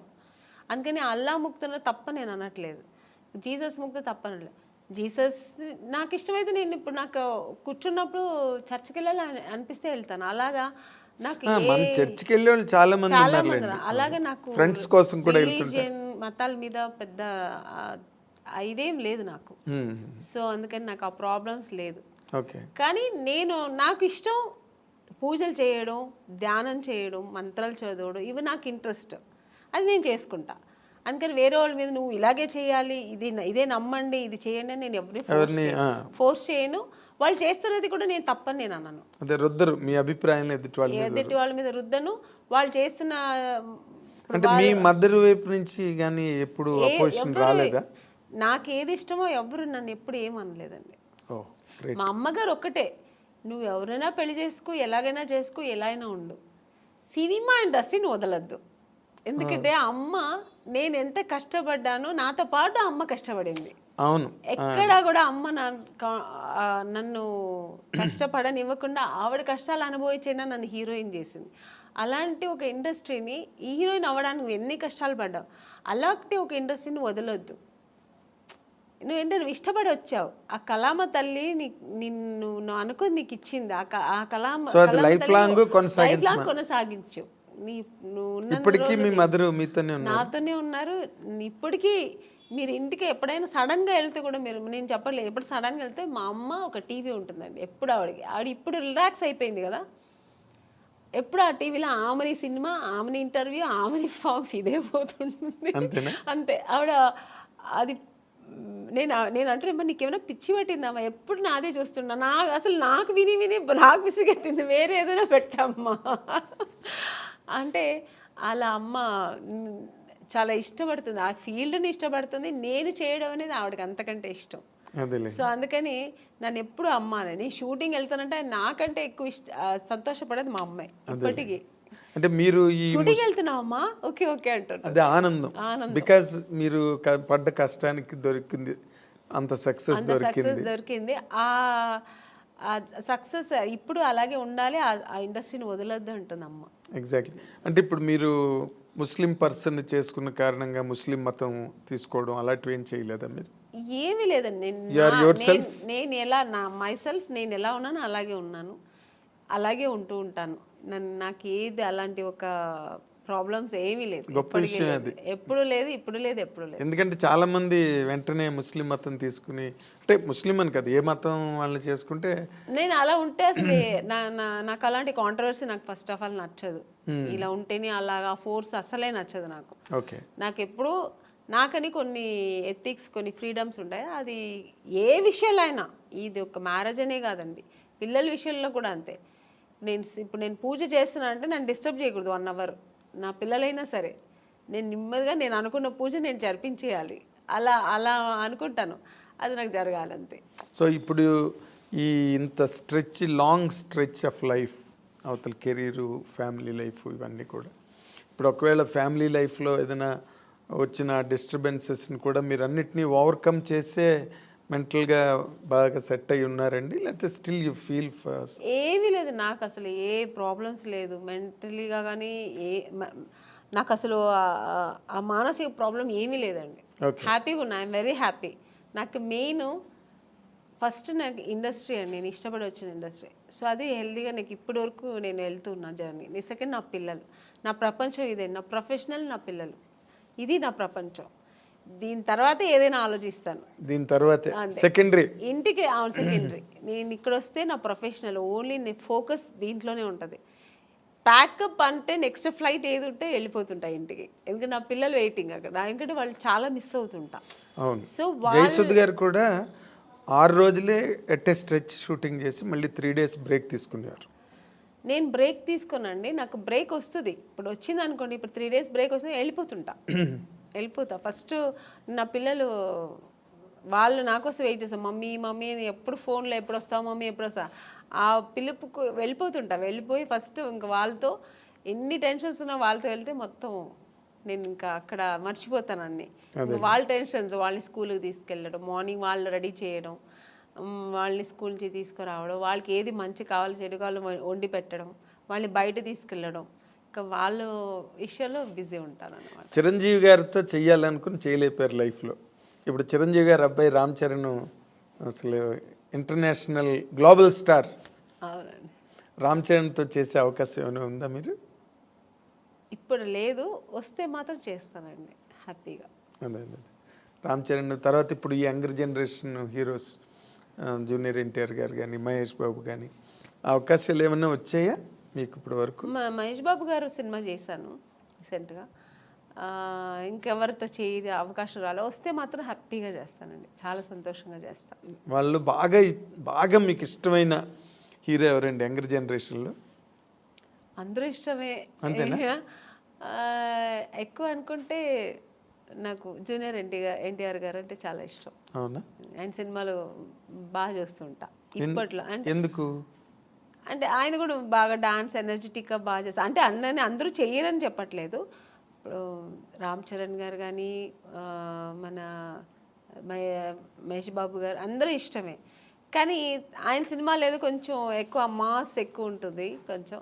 సో అదే మాస్ హీరో హీరో అందుకని ఆయన ఫస్ట్ ఇది కూడా బిగ్ బాస్ చేసేది కూడా నేను చాలా ఇంట్రెస్ట్గా చూసాను. నేను అవునా? అంత చిన్న వయసు అంత చక్కగా మాట్లాడడం అన్ని చక్కగా స్పీకర్. నెక్స్ట్ ఇప్పుడు నాగార్జున గారిది కూడా బాగుంది. బట్ జూనియర్ ఎన్టీఆర్ గారు ఫస్ట్ టైం చేశారు కదా అలాంటిది ఈవెంట్, ఆయన చేయడం ఫస్ట్ టైం కదా అది. Exactly. So very very nice Amani garu, చాలాసేపు మా స్టూడియోకి వచ్చి చాలా చాలా విషయాలను మీరు గుర్తు చేసుకున్నారు, చెప్పారు. చాలా హ్యాపీ. మీ సెకండ్ ఇన్నింగ్స్ కూడా మంచి మంచి క్యారెక్టర్లు, మళ్ళీ ఒక 25 ఏళ్ళ తర్వాత మిమ్మల్ని ఎవరైనా ఇంటర్వ్యూ చేస్తే మళ్ళీ ఈ క్యారెక్టర్లన్నీ చెప్పి మాట్లాడండి, మంచి క్యారెక్టర్స్ మీరు చేయాలని. మీకు గాడ్, మీరు నమ్మే దేవుడు అన్నీ మీకు ఇంకా బాగా ఇచ్చి హ్యాపీ లైఫ్ ఇవ్వాలని కోరుకుంటూ ఈ wish you all the very best from the I Dreams side అండి. This is what our eminent actress Aamani గారు, ఆవిడ తాలూకు అనుభవాలు, లైఫ్ జర్నీ, క్యారెక్టర్స్ అన్నీ చాలా టైం తీసుకుని మనతో డిస్కస్ చేసినందుకు మన అందరి తరఫున ఆవిడకి థ్యాంక్స్ చెప్తున్నాను. Thank you for watching.